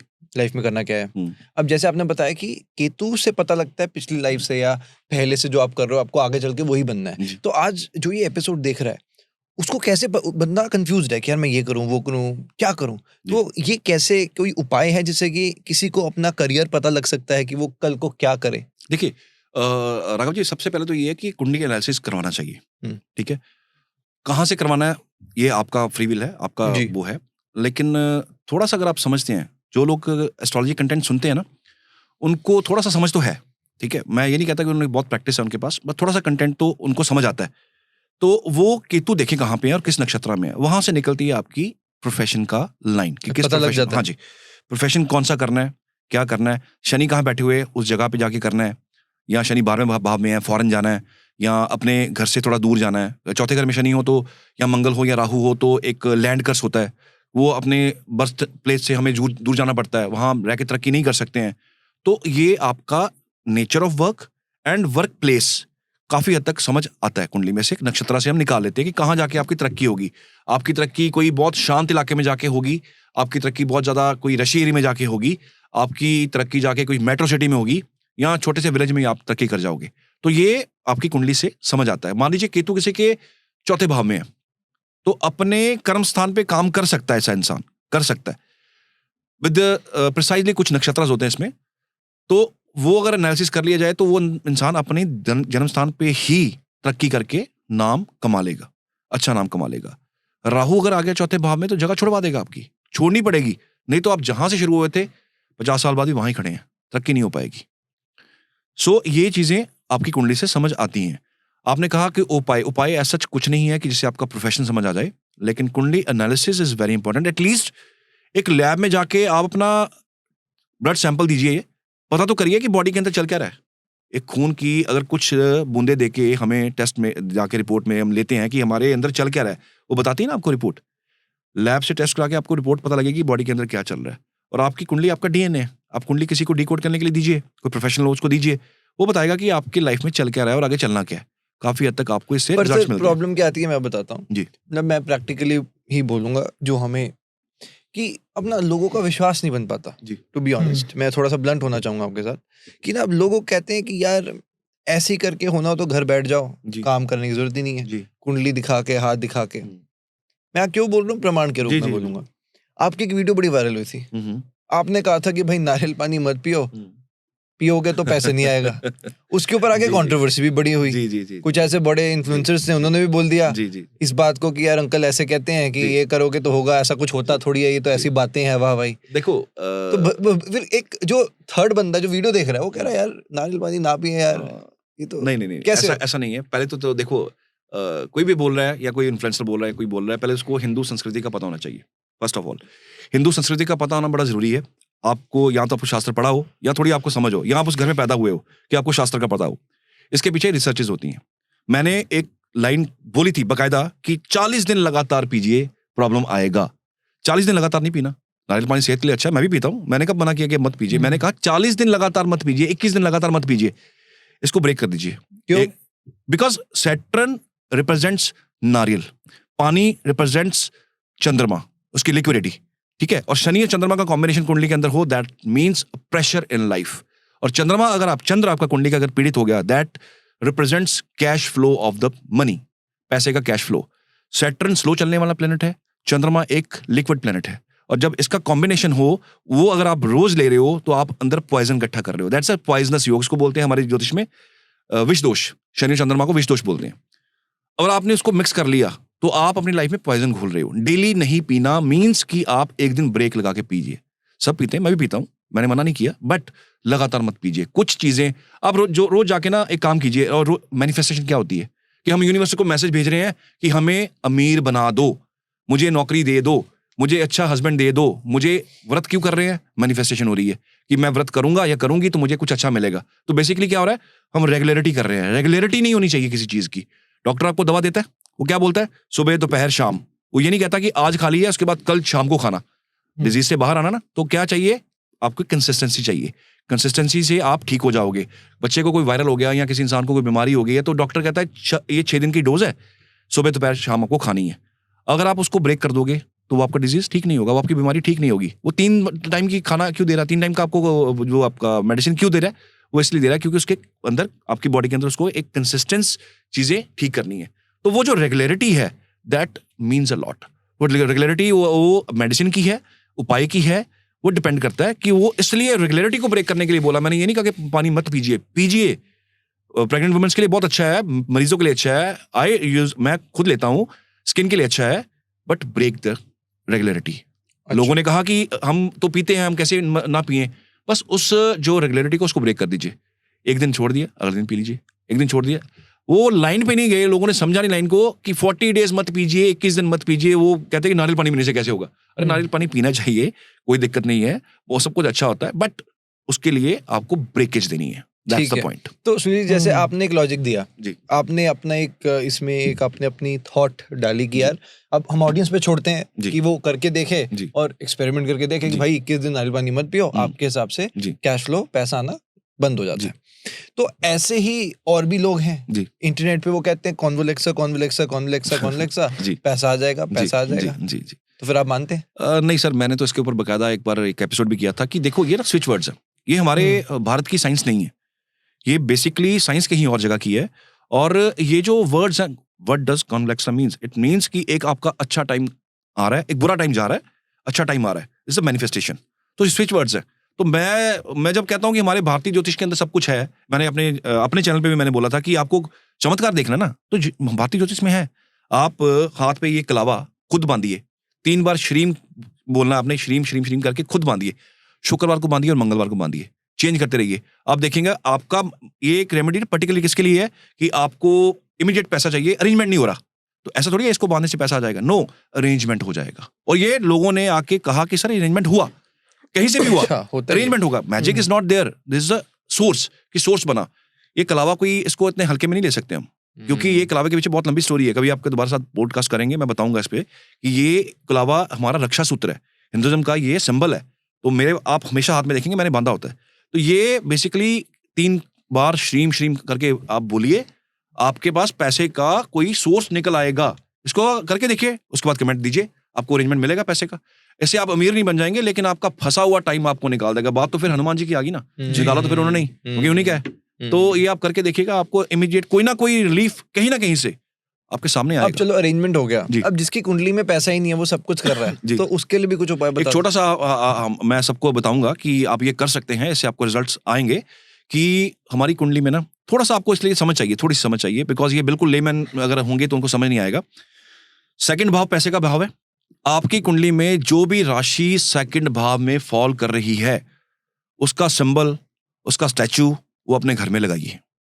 मान लीजिए किसी की कुंडली में 2 नंबर साइन है, मेष लगन की कुंडली, 2 नंबर साइन सेकंड भाव में ही फॉल कर रहा है, तो बुल की उसकी एक स्टैचू लेके अपने घर में, अपने पहले कमरे में, दूसरा घर आपका घर का पहला रूम होता है, वहां पे वो स्टैचू आप लगाइए।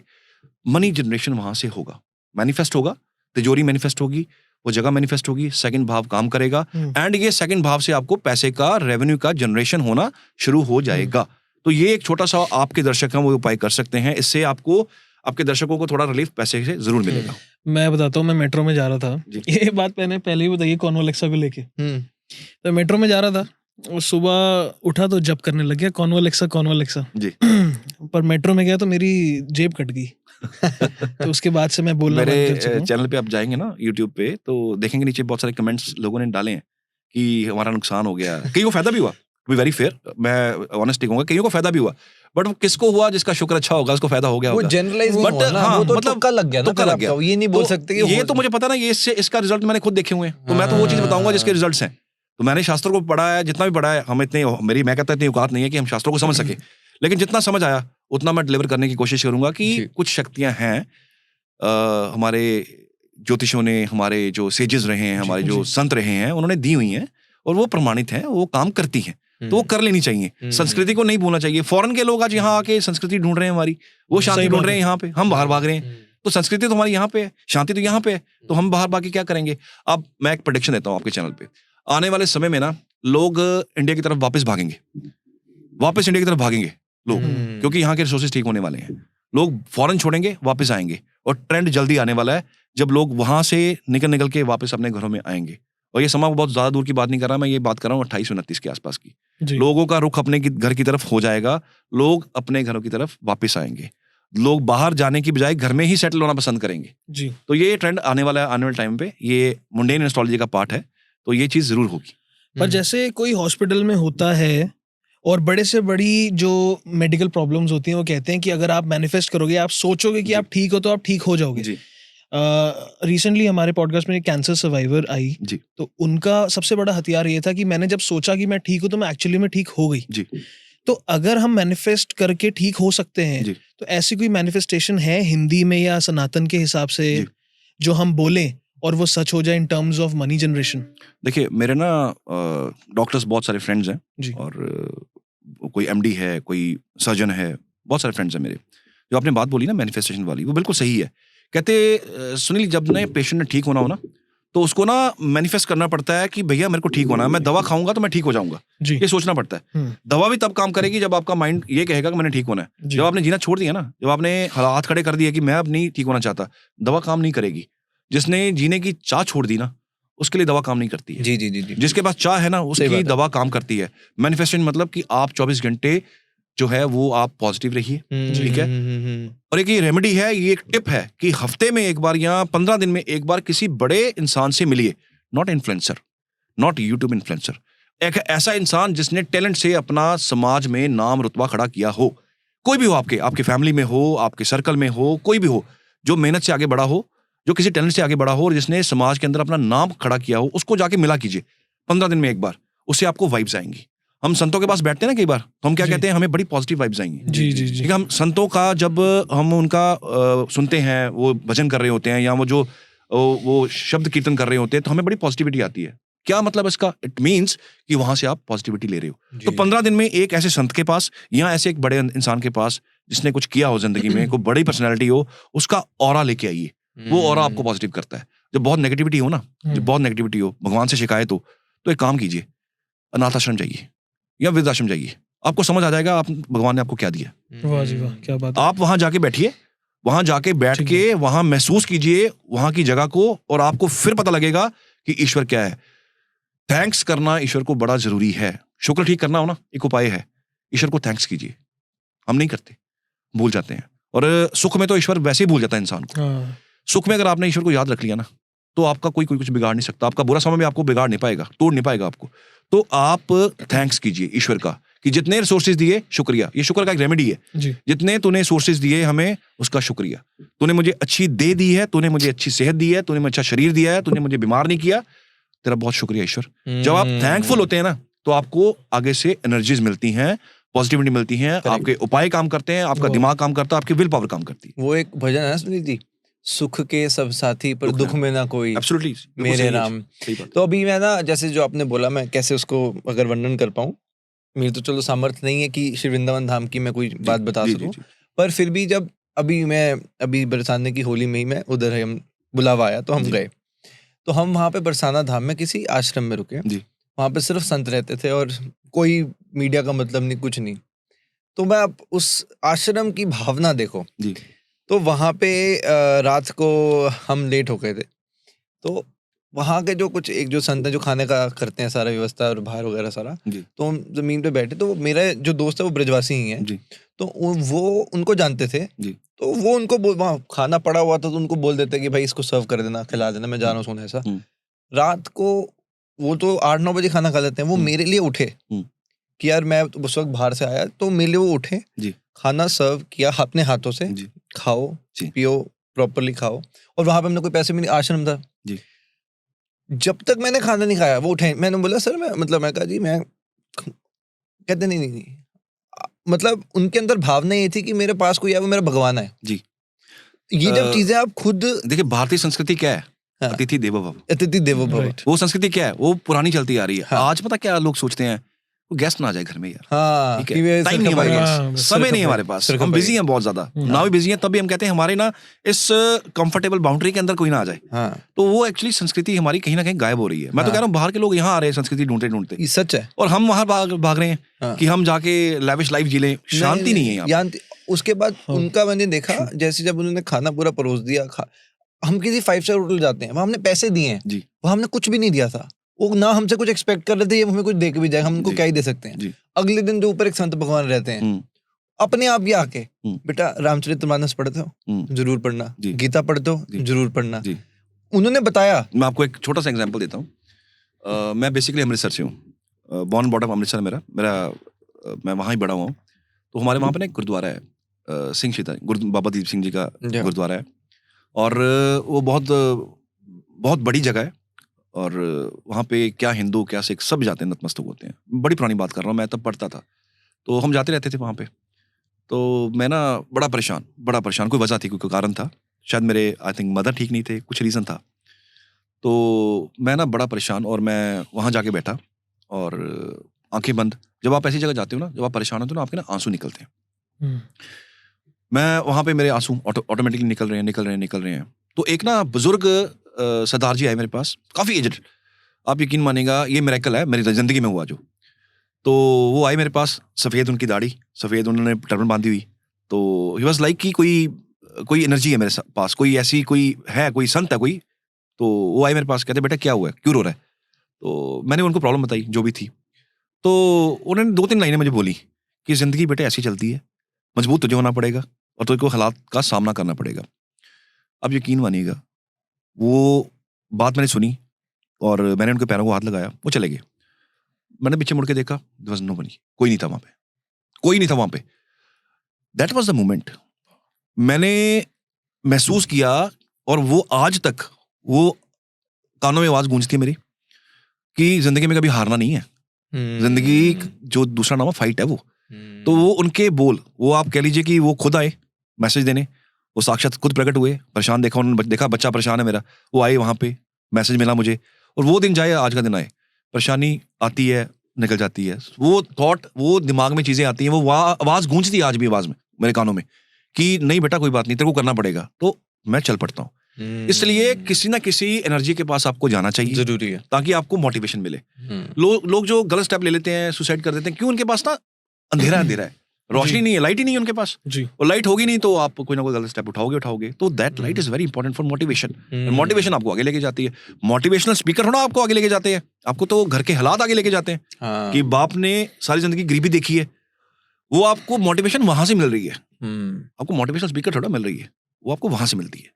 कपिल शर्मा की एक वीडियो थी, उसमें उन्होंने कहा कि जो मिडिल क्लास लोग होते हैं ना, उनके घर के हालात उनको अपने आप ही मैच्योर कर देते हैं। ये बड़ी सच्ची बात है, सच्चाई है ये बात, सच्चाई। तो आगे चलते हुए बहुत सारे हमारे पास जी सवाल थे जनता के जो जानना चाहते हैं, तो उसके हम उपाय जानना चाहेंगे आपसे। एक लोगों को जानना है कि हम इच्छा जो करते हैं, हम विश जो मन में मांगते हैं, वो कैसे पूर्ण हो। देखिए इसका ना एक मैं कुछ सिंपल सा तरीका बताता हूँ, थोड़ा सा आउट ऑफ द कंटेक्स्ट हो जाएगा क्योंकि ज्योतिष में नहीं है ये। आप ये चाइनीज एस्ट्रोलॉजी का पार्ट है। अच्छा।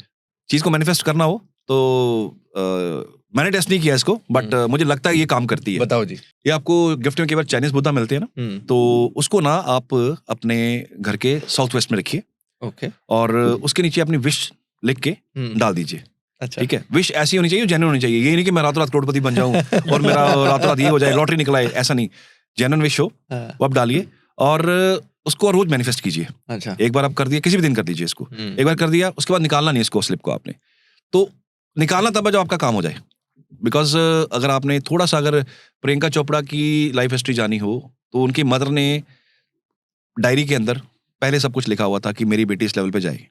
ठीक है, और ये द बुक है एक द सीक्रेट, उसमें ये चीज मेंशन है कि शांति से, चुपचाप, सीक्रेसी से अगर जो आप काम करते हैं वो मैनिफेस्ट हो जाते हैं, वो पूरे हो जाते हैं। तो ये आप छोटा सा काम किसी को बिना बताए करिए, रिजल्ट्स आपको आएंगे इसके। चलो जी। अभी कहते हैं work hard in silence. Yes yes, let your Lamborghini make the noise. शोर नहीं होना चाहिए।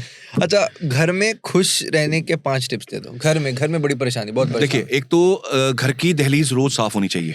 घर की दहलीज बेसिकली राहु है, वो रोज साफ होनी चाहिए। पुराने समय में बुजुर्ग करते थे, घर की दहलीज पे पानी डालते थे, सफाई करते थे, दहलीजें साफ की जाती थी। दहलीज साफ होनी चाहिए। नॉर्थ ईस्ट में क्लटरिंग नहीं होनी चाहिए। ठीक है, शाम के टाइम में घर के अंदर धूप जलनी चाहिए। शाम के टाइम, संध्या का टाइम होता है, संधि काल होता है, जब रात आ रही हो और दिन ढल रहा हो, तो वो जो संधि काल का समय है, संध्या जिसको बोला जाता है, उस टाइम पे धूप अगरबत्ती करनी चाहिए। और कोई भी आप भजन लगाइए, जो भी आप रिलीजन के हैं आप भजन लगाइए। शाम के अंदर माहौल, वातावरण जो है बड़ा सूदिंग और काम होना चाहिए। औरत की इज्जत, और जिनके घर में छोटी बेटियां हैं, जो छोटी हैं बेटियां, वो जब भी घर से निकलें, जो स्पेशली जो मेल्स हैं, वो पैरों को हाथ लगा के निकलें। अच्छा। जब भी निकलेंगे पैरों को हाथ लगा के निकलेंगे, खुशी आएगी घर पे। और 5वां और सबसे इंपॉर्टेंट पॉइंट, जब भी घर वापस आए कभी खाली हाथ मत आइए। शास्त्र कहता है कभी भी अपने घर में खाली हाथ नहीं आइए। बिकॉज घर में जो बैठे होते हैं ना, बच्चे हो गए या जो भी इंसान बैठा हुआ घर वेट कर रहा है आपकी, वो ना एक आस लेके बैठा होता है, पापा आएंगे कुछ लेके आएंगे, बेटा आएगा कुछ लेके आएगा। तो कभी भी अपने घर में खाली हाथ मत जाइए। चाहे आप 2 रुपए की टॉफी अपने जेब में डाल लीजिए, अगर आप नहीं कर सकते तो एक पेपर का टुकड़ा ही अपने हाथ में ले लीजिए। खाली हाथ घर में मत जाइए, बिकॉज खाली हाथ घर में जाना मतलब कि आप खाली हाथ घर से लौटे हो, घर में लौटे हो।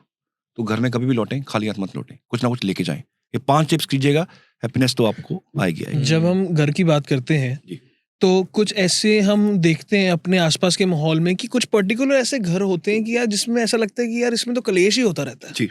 तो इसका कोई उपाय है कि यार उसमें की पॉजिटिविटी आए? किसी घर में अगर प्रॉब्लम चल रही है, हो सकती है कि मदर फादर में या फिर हस्बैंड वाइफ में चल रही है या इन लॉज में प्रॉब्लम चल रही है, देखिए, तो ऐसे कुछ उपाय? ऐसा है कि ये जो लैंड कटिंग हुई है ना, ये अब हुई है। पहले ये सारे मैदान थे। जी। ठीक है, हमारे देखो देख भी हमने बहुत कुछ देखा कि जमीनें काटी गई, वहां पे प्लॉट्स कटे, वहां पे डेवलपमेंट हुआ। तो बेसिकली क्या होता था पहले ना, ये शमशान घाट नहीं होते थे। तो कोई इंसान जैसे चला गया, वो मर गया, तो वो ना उसको गाड़ दिया जाता था आसपास कहीं। तो कई बार ऐसी जगहें मिल जाती हैं। पुरानी बात कर रहा हूँ मैं, हजारों साल पुरानी, अब की बात नहीं कर रहा। ये धरती आज की नहीं है, करोड़ों साल पुरानी है। तो ये हजारों करोड़ों साल पुरानी बात हो रही है, वो तब से चलती आ रही है चीजें। ऐसा अगर आपको बाई चांस आपकी किस्मत खराब हो, ऐसा घर मिल जाए जिसके नीचे ये चीजें हो, बहुत घर में ऐसे जानता हूँ क्योंकि मैं विजिट करता हूँ वास्तु, तो बहुत बार मैंने ये चीजें देखी हैं। घर के अंदर शांति नहीं है, घर के अंदर कलेश है, उस घर के अंदर सुसाइड तक देखे मैंने। वो घर कभी आबाद हुए ही नहीं, वो बर्बाद ही रहे। उसमें कोई बच्चा आबाद हुआ ही नहीं, वो बर्बाद ही रहा। तो ऐसे घर कई बार मिल जाते हैं। कई बार कई घरों के अंदर नीचे बहुत चीजें डिग कर दी जाती हैं, पुराने समय में डिग की हुई हैं, वो नेगेटिविटी वाले घर हो जाते हैं। एक छोटी सी पहचान है, अब कोई प्लॉट सिलेक्शन करने जा रहे हैं, मिट्टी उठाइए, सूंघिए उसको। इसको सॉइल टेस्ट कहते हैं वास्तु में। वैसे तो उसका टेक्निकली लैब में भी किया जाता है, लेकिन एक सॉइल टेस्ट आप मैनुअली कर सकते हैं। अगर आपने वास्तु वाले को नहीं बुलाया, सॉइल उठाइए, सूंघिए उसको। अगर वो उसमें कोई ऑड स्मेल है, लीव द प्लेस। उस जगह गड्ढा खोदिए, 2 फुट का गड्ढा खोदिए, उसमें पानी डालिए। अगर तो पानी with in few minutes, 1, 2, 4 minute में, 5 मिनट में बिल्कुल नीचे सोक हो गया, लेवल नीचे चला गया, छोड़ दीजिए प्लॉट को। नेगेटिव प्लॉट आपके लिए अच्छा नहीं है। अगर पानी का लेवल 1 आधा इंच नीचे हुआ, ज्यादा नहीं हुआ, तो प्लॉट पॉजिटिव है, ले लीजिए। आप लैंड को ऐसे चेक कर सकते हैं और ऐसे परचेज करने में ये आप चीज को आपको बहुत हेल्प करेगी। और ये प्रैक्टिकल चीजें मैंने की हुई हैं और मैं करवाता भी हूँ। लैंड सिलेक्शन ऐसी होनी चाहिए। तो ये आपको बहुत हेल्प करेगा ये चीज। बाकी कई बार होता है कोई ऐसी लैंड मिल जाती है जहाँ पे घर बन जाते हैं और सारी जिंदगी क्लेश रहता है, राइट। और ये नहीं है कि पूरी बिल्डिंग है तो सभी के घर में क्लेश होगा, एक पर्टिकुलर घर होगा वहां पे क्लेश होगा। ऐसे ही सही है। बात है, सुनील जी, सही अभी बात है। हमारे पॉडकास्ट में जैसे हमारे साथ बहुत अलग अलग गेस्ट आते हैं, तो अभी हमारे साथ एक जो बहुत वायरल हुआ उनका पॉडकास्ट भी, उनका शुभम शर्मा नाम है जी। तो वो भी वास्तु विजिट करते हैं और उन्होंने उनके साथ बड़े हॉरर एक्सपीरियंसेस हुए थे। जी। तो उन्होंने भी ऐसा ही बताया था कि वो ना भूमि को पहले किसी भी जगह जाते हैं, पहले भूमि को भूदेवी मानते जी हैं, जी जी। पर उनको माथा प्रणाम टेकते हैं। माथा जी, टेकते हैं। जी, तो उन्होंने बताया था कि घर के पास जैसे बरगद का पेड़ हो, जी वहां पे उन्होंने देखा कि अब आप उसको नेगेटिव स्पिरिट कहें या कुछ जी भी कहें, जी बट कुछ उन्होंने कहा भूतिया आत्मा मुझे फील हुई। जी वहां पे भूतिया आत्मा, किसी घर में गए, वहां पे कोई भूतिया आत्मा उनके, मतलब वहां पे जो लेडीज थी उनको लगता था उनके साथ कोई सो रहा है। जी। ऐसे ऐसे एक्सपीरियंसेस भी होते हैं। तो क्या आपने कभी ऐसा कुछ एक्सपीरियंस किया कुछ? नहीं, फ्रैंकली मैं बोलूं, मेरे पास ऐसे बहुत लोग आते हैं जिनको तजुर्बे हुए हैं, मेरे को फ्रैंकली नहीं हुआ। बेसिकली ना ये जिसको होता है ना पता उसको चलता है जी। बाकी लोग हंसेंगे, ये क्या बेवकूफ ऐसी बातें हो रही हैं, ये ऐसे, बट पर ये होता है। एक्चुअल में होता है। मैंने होता देखे है। हैं, मैंने ऐसे केसेस देखे हैं। अब रिसेंटली का केस है, एक फ्यू डेज बैक एक कपल आया मेरे पास एंड दे सेड कि सर हम ना 4 साल इस घर में रहे और 4 साल मेरे हस्बैंड ना बड़े नास्तिक हैं, वो नहीं इन चीजों को मानते। वो कहते कुछ नहीं है, तेरा इल्यूजन है। कहते सर 4 साल में मेरे साथ वो हादसे हो गए हैं, मैं आपको क्या बताऊं, मुझे रात को आवाजें भी आती रही हैं, मुझे रात को चीजें दिखती भी रही हैं, और मैं रात को सारी सारी रात जाग जाके मैंने काटी है। मैं समझाती रही इनको, नहीं नहीं नहीं नहीं, ये नहीं माने। उसके बाद मैं होती हूँ बीमार, इतनी बीमार हूँ, एक्सीडेंट हो गया, इतनी बीमार हूँ, इतनी बीमार हूँ, फिर जाके मेरे हस्बैंड के कान पे जूं रहेंगी कि नहीं भैया ये घर छोड़ना पड़ेगा। वो घर छोड़ा उन्होंने। अब now they are okay, health भी ठीक हो गया, क्लेश भी खत्म है, और जो जो जो चीजें एक्सपीरियंस कर रहे थे वो भी खत्म हो गई हैं। तो ये तो एक केस है। ऐसे बहुत सारे केसेस आते हैं जिसमें ये चीजें होती हैं, पर प्रॉब्लम ये है कि ना तो भगवान दिखता है ना शैतान दिखता है। दिखता क्या है? इल्यूजन्स, कि कोई है। मैंने आपको बताया ना, मुझे एनर्जी फील हुई, मेरे पास तो सामने साक्षात ही आ गए, तो मेरे को लगा ये गॉड ही मेरे पास आए, ईश्वर ही मेरे पास आए हैं, ये बाबा दीप सिंह जी मेरे पास आके मुझे मैसेज देके गए हैं, मैंने फील किया इस चीज को। तो ये जो चीजें हैं ना, ये जिनको महसूस होती है ना, ये वो तजुर्बा ज्यादा अच्छा है उनके पास, उनको पता ये होती हैं। बट ये चीजें एक्चुअल में मैंने देखी हैं, ये होती हैं। मैंने खुद एक्सपीरियंस नहीं किया, लेकिन जब क्लाइंट आता है, वो पेशेंट बन के आया मेरे पास, वो बताता है कि सर ये हुआ है। तो वो वैसे मैं ऐसी जगहों पे वास्तु नहीं करता, टू बी फ्रैंक, बिकॉज इसके लिए ना एक स्पेशल सिद्धि चाहिए होती है। तंत्र सिद्धि सबके पास नहीं होती है, और तंत्र सिद्धि सब कर भी नहीं सकते, और तांत्रिक कभी भी आपके सामने आएंगे नहीं। अब ये आप देखते होंगे कि बार यूट्यूब पे, कभी इंस्टा पे, मैं तांत्रिक हूँ, मैं ये हूँ, मैं वो हूँ। तांत्रिक कभी भी आके कहता नहीं मैं तांत्रिक हूँ। वो कभी भी पब्लिकली कुछ नहीं करते हैं, ना वो नजर आते हैं आपको, वो बड़े छुपे होते हैं। केतु इज तंत्र, राहु इज तंत्र, बेसिकली ये उनका काम है। तो इसके लिए स्पेशल एक स्टडी होती है। मैं ऐसे केसेस नहीं करता फ्रैंकली, मैं तो मेरी एक टीम है आर्किटेक्ट्स की, घर बनाते हैं, प्लान बनाते हैं, लैंडस्केपिंग करते हैं, लैंड को चेक करते हैं, सब कुछ करते हैं। बट इसका जो है ना रेक्टिफिकेशन, वो मैं नहीं करता, बिकॉज तांत्रिक को ना परिवार छोड़ना पड़ता है, और तांत्रिक का परिवार छूट जाता है। जिस एनर्जी के साथ खेल रहे हो ना आप, वो एनर्जी आपको जीने नहीं देगी। वो एनर्जी अगर आपको उसको पसंद आ गया ना आप, तो आप अपना परिवार छोड़ के उसके पास आपको जाना पड़ेगा, फिर आप अपने परिवार के साथ नहीं रह सकते। तो तांत्रिक आप देखिएगा ज्यादातर उनके ना घर डिस्टर्ब होते हैं। रेड बुक करने वाले इनके घर डिस्टर्ब मिलेंगे आपको, क्योंकि लाल किताब के उपाय ऐसे हैं, वो बैकफायर मारते हैं, और जब बैकफायर होती है तो जो कर रहा हो तो उसको प्रॉब्लम आती है। तो ये चीजें बेसिकली परिवार से दूर की होती हैं, और तंत्र जो है वो परिवार से दूर होता है, वो परिवार के अंदर नहीं हो सकता।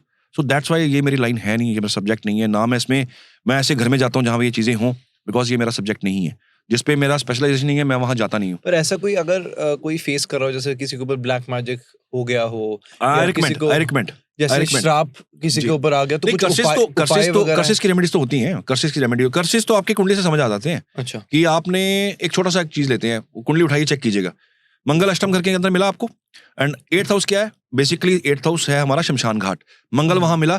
फैमिली का हिस्ट्री उठा के देखिएगा, घर के अंदर ना एक लड़का ऐसा डेथ हुआ होगा जिसकी छोटी एज में डेथ हो चुकी होगी, वेरी स्मॉल एज, वो चला गया होगा। दूसरा, मंगल अष्टम घर के अंदर हो तो आप अपने क्लोज किसी रिलेटिव का संस्कार मिस कर देते हो, फाइनल रिचुअल्स मिस कर देते हो, जाया नहीं जाता इंसान के पास, 100 बहाने आ जाएंगे, नहीं मैं निकल नहीं पाया, मुझे फ्लाइट नहीं मिली, वो अपने आखिरी उस क्लोज रिलेटिव का संस्कार ही अटेंड नहीं कर पाता मंगल अष्टम में। ये पिछला थोड़ा बैक का बता रहा हूँ कि पिछले इसमें होता है। इसका कोई उपाय है? इसका रेमेडी है कि जब आपको ऐसी कॉल आए कोई, तो कैसे भी करके पहुंचना चाहिए, नहीं तो इसके रेक्टिफिकेशन अलग अलग है। मैं इस चैनल पे एक तो है नहीं है, मैं बता नहीं पाऊंगा, लेकिन इसके अलग अलग तरीके हैं। गुरु हो अष्टम में, गुरु अष्टम में वहां पे ऑक्सीजन नहीं है, और गुरु ऑक्सीजन के कारक हैं, तो 8th घर में ऑक्सीजन नहीं है, वहां पे गुरु पीड़ित है, बहुत ज्यादा वहां तकलीफ है।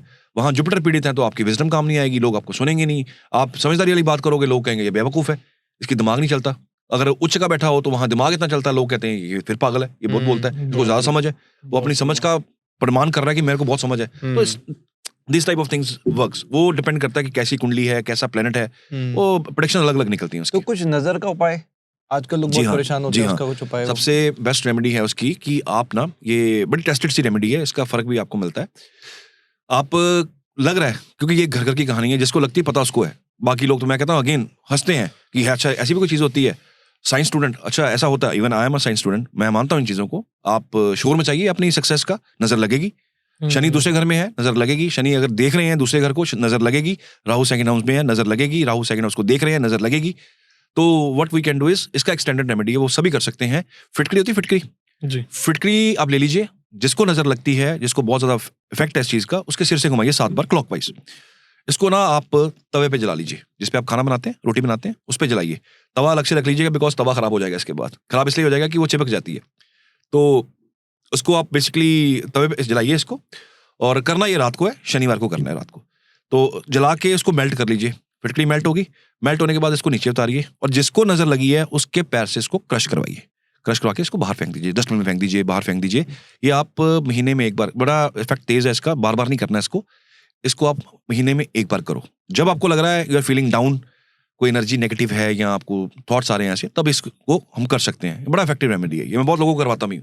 कोई डिप्रेशन में तो वो भी कर सकता है? डिप्रेशन के लिए डिपेंड करता है डिप्रेशन कैसा है। डिप्रेशन कम्स विद मून, चंद्रमा रिफ्लेक्शन में हो, मंगल रिफ्लेक्शन में हो, सूर्य रिफ्लेक्शन में हो, डिप्रेशन हो जाता है। तो किस प्लेनेट की वजह से डिप्रेशन है, दैट डिपेंड्स, वो डिपेंड करेगा। और इंसान आजकल ना बड़ा अकेला अकेला फील करता है, उसके लिए भी कुछ उपाय है? अकेला इसलिए हो गया जी, मोबाइल आ गई जी। और मोबाइल ने आपको इतना ज्यादा बिजी कर लिया अपने आप कि आप 2 बंदे आपस में, भाई भाई बैठा है, बहन भाई बैठे हैं, तो वो बिजी हैं, वो अकेले हैं। तो कोई उपाय है ऐसा कुछ? केसर का तिलक लगाना चाहिए, बिकॉज अकेलापन है। केसर का तिलक लगाना चाहिए। केसर का तिलक, केतु रिप्रेजेंट्स अकेलापन। तो केसर का तिलक बेसिकली ये जो हमारा पार्ट है ना, कानों का ये पोर्शन हमारा, दिस इज केतु। कानों की बैक साइड में तिलक करना चाहिए। तभी मंदिर में मैं देखा काफी लोग करते हैं, लगाते हैं। अच्छा, दैट इज द रीजन। इससे मतलब एक आप यहाँ लगाइए, एक जुबान पे लगाइए, एक कंठ पे लगाइए। जुबान में मतलब कैसे? यहाँ टंग में? पे, और 2 कानों के पीछे। अच्छा, तो ये जो अकेलेपन का, ऐसा नहीं है कि ये आपके लाइफ में कोई आ जाएगा, बट आपको ना ये महसूस होना कम हो जाएगा। ये आपको हेल्प करेगा। काफी इंपॉर्टेंट है मुझे लगता है ये। तो आजकल की नॉर्मल लाइफ में बहुत सारी चीजें ऐसे वास्तु की हम देखते हैं, जैसे वास्तु की बात हो रही थी, जैसे जो मैंने सुना है अपने घरों में कि मंदिर ईस्ट में होना चाहिए, और सब जब आप सुबह उठते हो तो ब्लैंकेट जो आप यूज करते हो उसको फोल्ड करके तय करके रखो। तो ऐसी कोई कुछ चीजें हैं वास्तु की इन जनरल जो हमें ध्यान रखनी चाहिए? देखियो, एक तो घर के अंदर मंदिर यस ईस्ट में होना चाहिए। जब आप वर्शिप कर रहे हो तो आपका चेहरा सूर्य की तरफ होना चाहिए, मतलब कि मंदिर की पीठ आ गई, वहां पे मूर्तियों की पीठ आ गई। मूर्तियां छोटी होनी चाहिए, 9 इंचेस से बड़ी मूर्तियां नहीं होनी चाहिए। छोटी मूर्तियों का मतलब है कि आप, इसके ना कोई रूल नहीं है छोटी मूर्ति का, बड़े मूर्ति का रूल है, रेगुलेशंस है उसकी। तो उसको आप घर में ऐसे नहीं रख सकते, फिर आपको पूरा सात्विक होना पड़ेगा, प्रॉपर सात्विक होना पड़ेगा। और घर के अंदर मंदिर ऐसी जगह होना चाहिए जहाँ पे वॉशरूम टच ना करता हो, दूर होना चाहिए। जूते आसपास नहीं होने चाहिए। वॉल ऐसी ना हो जिसके साथ जूते लगे हो, एक तरफ मंदिर हो, ऐसा नहीं होना चाहिए। बहुत सारी मूर्तियां कई लोगों ने रखी होती है घर के अंदर, वो नहीं रखनी चाहिए। कम से कम 1-2 मूर्तियां घर में रखी। और हर घर के अंदर ना शिवलिंग जरूर होना चाहिए। 64 तरह के शिवलिंग है जो घर पे रखे जा सकते हैं। 64 तरह के शिवलिंग, लोगों ने पत्थर के शिवलिंग रखे हुए हैं, वो घर पे नहीं रखे जाते। वही मैं इसी पे आ रहा था कि यूजुअली जो हमें पता है वो ये कहा जाता है कि शिवलिंग घर में नहीं रखना चाहिए। 64 एज पर शास्त्र 64 तरह के शिवलिंग घर पे रखे जा सकते हैं। उसमें से सबसे जो इजीली अवेलेबल है वो है पारद के शिवलिंग। रावण ने जो भक्ति की थी सोने के शिवलिंग पे की थी। आजकल चलो हम सोने के शिवलिंग तो नहीं रख सकते, बहुत कॉस्टली हैं, बट वो भी रखे जा सकते हैं। चांदी के रखे जा सकते हैं, नीम के रखे जा सकते हैं, लकड़ी के रखे जा सकते हैं। 64 तरह के शिवलिंग है जो आप घर पे रख सकते हो। पत्थर के शिवलिंग घर पे नहीं रखे जाते, तो वो आप अवॉइड कीजिए। बाकी शिवलिंग घर पे होना चाहिए क्योंकि वो सारी नेगेटिविटी एब्जॉर्ब करते हैं। सिंपल पानी इसके ऊपर आपको डालना चाहिए, कुछ और नहीं चढ़ेगा, सिंपल पानी चढ़ाइए और जो पानी बचेगा वो आप पौधों में डाल दीजिए। तो शिवलिंग हर घर के अंदर होना चाहिए। मैक्सिमम ऊर्जा तो आपकी नेगेटिव यही खत्म कर देंगे, मैक्सिमम वास्तु आपका यही सॉल्व कर देंगे, क्योंकि महादेव है, महादेव तो कुछ भी सॉल्व कर सकते हैं। हर महादेव, हर महादेव, वो तो देवों के देव हैं। और उन्होंने उनके कंठ में जो उन्होंने जहर लिया था वो तो सारी नेगेटिविटी एब्जॉर्ब करते हैं। वो तो प्रॉमिस है उन्होंने किया हुआ हमारे साथ कि आप अपना नेगेटिव जहर दो, आई विल टेक इट। तो लेते हैं, तो महादेव से ऊपर तो कोई नहीं है, तो घर के अंदर शिवलिंग जरूर होने चाहिए। तो सर कुछ स्टूडेंट्स के लिए बताइए ना, बच्चे एग्जाम्स के दिन बड़ी तैयारी करते हैं, कोई स्टडी जी। टेबल की डायरेक्शन हो जी। या बैठने का जो रुख होना चाहिए बच्चे का, वो टुवर्ड्स ईस्ट होना चाहिए। एक पानी का गिलास भर के बच्चा, चाहे वो किसी भी एज का बच्चा है, छोटा है बड़ा है कोई भी है, वो आप अपने सामने रखिए। जब आप पढ़ के उठने लगे उस पानी को पीजिए। पूरा वो पानी ढकना नहीं है आपने, स्टील का गिलास ले लीजिए, सामने रखिए, जब पढ़ लिया आपने वो पानी को पी लीजिए। क्या किया आपने? पानी ना एक्चुअली आपकी एनर्जी एब्जॉर्ब करता है, पानी सुनता है, पानी एब्जॉर्ब करता है, तो वो पानी आपने जो पढ़ा वो पानी को मैसेज आता है, वो आपने पीना है, ठीक है। मेमोरी का इशू सॉल्व होता है इससे, बच्चों को रिसाइट होता है, याद होता है। दूसरा, तुलसी जरूर लेनी चाहिए बच्चों को, खानी चाहिए तुलसी। अच्छा, संडे के नहीं लेते, लेकिन तुलसी जरूर खानी चाहिए। 3 तुलसी के पत्ते, चबाना तो नहीं चाहिए, चबाना नहीं है, 3 तुलसी के पत्ते, थोड़ी सी मिश्री, विष्णु जी को भोग लगाओ, वो इंटेक करो, वो खाओ आप, बिना दांत लगाए उसको निगलना है, वो आप कीजिए। बच्चे छोटे हैं, तुलसी का छोटा पत्ता ले लीजिए, 3 पत्ते लेके इसको इंटेक कीजिए। और केसर का तिलक करना ही करना चाहिए, चाहे आपके गुरु खराब हैं, पीड़ित हैं, तब भी आपको केसर का तिलक करना चाहिए।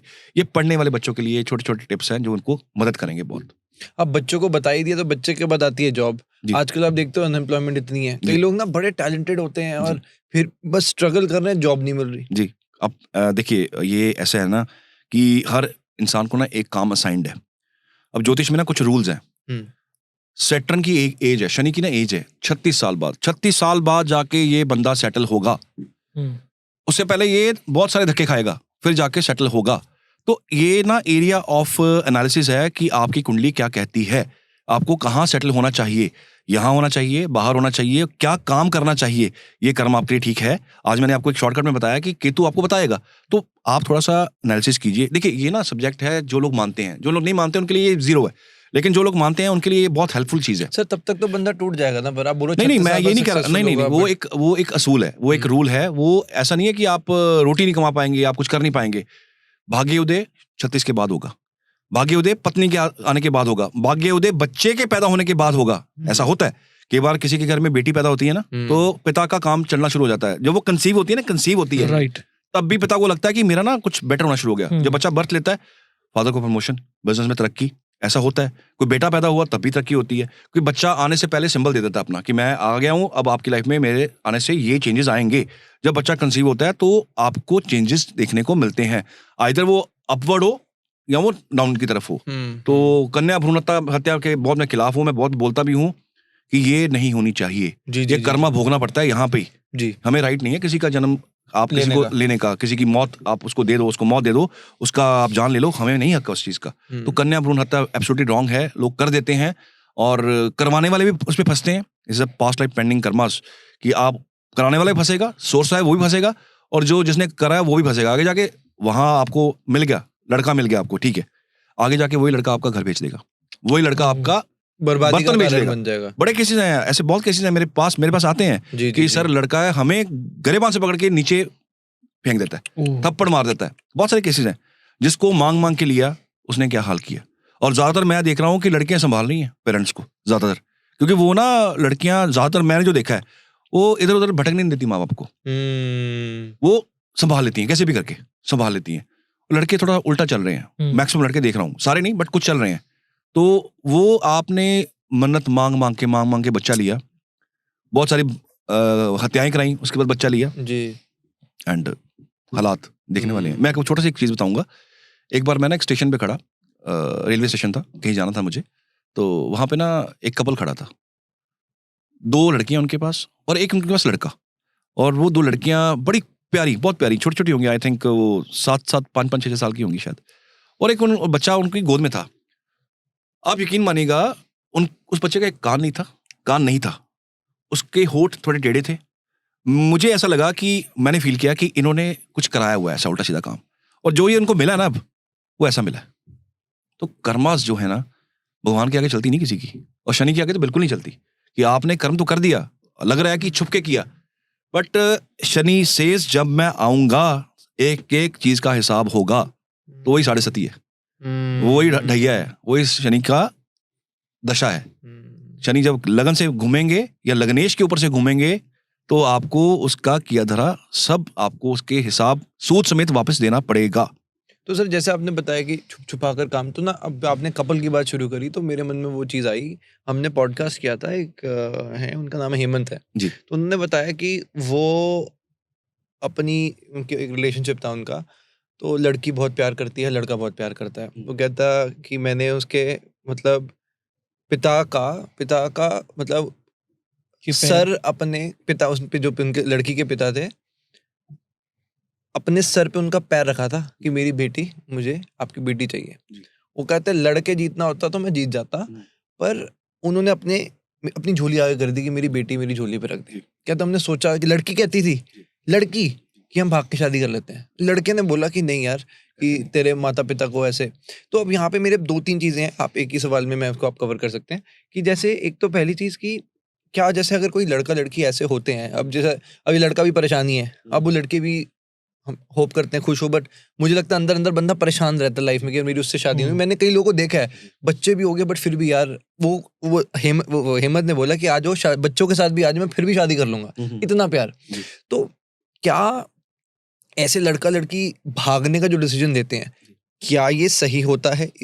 और क्या कोई उपाय है, अगर जैसे माँ बाप मान जाएं एक दूसरे के, प्रेम प्रेमिका जो हैं कपल, इनकी शादी हो जाए, तो क्या इसका कोई उपाय आप दे सकते हैं? देखिए ये ना सब्जेक्ट थोड़ा सा टेक्निकल है। रीजन बिंग टेक्निकल क्यों है? क्योंकि मंगल ना देता है लीगैलिटी ऑफ मैरिज। कुंडली में होता है कि ये बच्चा भाग के शादी करेगा, पहली बात। अच्छा जी, कि ये बच्चा भाग के शादी करेगा, बिकॉज लीगैलिटी मंगल के पास है। अगर आपका मंगल अफ्लिक्शन में हो तो लीगैलिटी ऑफ मैरिज नहीं मिलता, समाज से भाग के शादी करना पड़ता है। तो ये पहले डिसाइड होता है कि ये बंदा भाग के शादी करेगा या ये रुक के करेगा। वो लोग पूछते हैं सर सब ठीक है ना, कोई दिक्कत तो नहीं है? इंटरकास्ट मैरिज करेगा, ये भी आपकी कुंडली में है। तो लीगैलिटी ऑफ मैरिज समाज ने एक्सेप्ट नहीं किया, माँ बाप ने एक्सेप्ट नहीं किया, समाज ने एक्सेप्ट नहीं किया। अब बच्चा क्या करेगा? प्यार बहुत करता है, भाग के कर लेगा। तो जो लीगैलिटी ऑफ मैरिज है वो मंगल के पास है। है तो ये गलत है, बट इवेंट के साथ ना बंधे हो, आप भी बंधे हो, मैं भी बंधा हुआ हूँ। इवेंट होगा, लेकिन उस इवेंट को बचाया कैसे जा सकता है? कुंडली दिखाइए, उसका उपाय कीजिए, करके उसको हम बचा सकते हैं, उसको रोक सकते हैं, उसको कम कर सकते हैं, फ्रिक्वेंसी को कम कर सकते हैं। बिकॉज जब किसी का बच्चा ऐसे भाग जाए तो ये बड़ा प्रताड़ित हो जाता है परिवार, वो वाला। वो माँ बाप को लगता है कि हम समाज में अब सर उठा के कैसे जिएंगे, बिकॉज समाज ही ऐसा हमारा। सही बात। पेन तो उनको पता है, तकलीफ तो उनको पता है कि तकलीफ क्या है, तो वो केवल बच्चों को अपने घर से बेदखल भी कर देते हैं। बट असल में ये होनी तो नहीं चाहिए। बट इवेंट के साथ ना आप और मैं बंधे हुए हैं, ये इवेंट होते ही होते हैं, ये इवेंट होके रहते हैं। मेरा रिसर्च रहा है, इतने 15 साल हो गए मुझे इस लाइन में, मैं पढ़ता हूँ, इसको मैं स्टडी कर रहा हूँ। आज भी लगता है स्टूडेंट ही हूँ, आज भी लगता है कि बहुत कुछ छूटा हुआ, अभी भी कवर नहीं हुआ। बट जितना मैंने इसको पढ़ा है, इवेंट के साथ वो यार बाउंड, हमें बंधे हुए हैं, हम नहीं छूट सकते।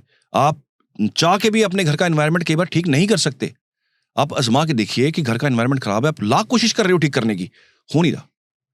फिर वो लोग बाहर जाके हेल्प मांगते हैं कि कुछ तो करो, कि हमारे कुछ तो नेगेटिव एनर्जी है।